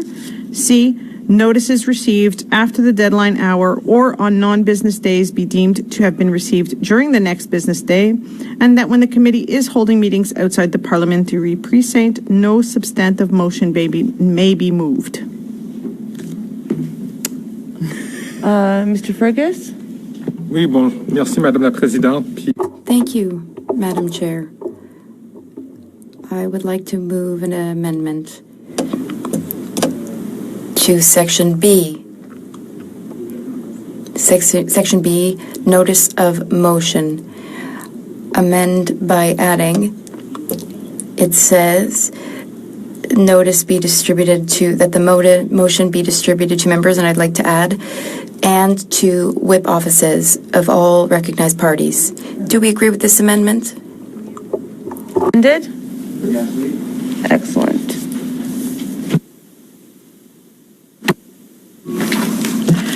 Orders of reference from the House respecting bills. That in relation to orders of reference from the House respecting bills, A, the clerk of the committee shall, upon the committee receiving such an order of reference, write to each member who is not a member of a caucus represented on the committee to invite those members to file with the clerk of the committee in both official languages any amendments to the bill which is subject of the said order, which they would suggest that the committee consider. B, suggested amendments filed pursuant to paragraph A at least 48 hours prior to the start of clause-by-clause consideration of the bill to which the amendments relate shall be deemed to be proposed during the said consideration, provided that the committee may, by motion, vary this deadline in respect of a given bill. And C, during the clause-by-clause consideration of a bill, the chair shall allow a member who filed suggested amendments pursuant to paragraph A an opportunity to make brief representations in support of them. Agreed? Perfect. Essai technique pour les témoins que le groupe. Technical tests for witnesses, that the clerk inform each witness who is to appear before the committee that the House Administration Support Team must conduct technical tests to check the connectivity and the equipment used to ensure the best possible sound quality, and that the chair advise the committee at the start of each meeting of any witness who did not perform the required technical tests. Agreed? Okay. Linguistic review, that all documents submitted for committee business that do not come from a federal department, members' offices, or that have not been translated by the Translation Bureau be sent for prior linguistic review by the Translation Bureau before being distributed to members. Agreed? Agreed. That's all I have, Madam Chair. Thank you.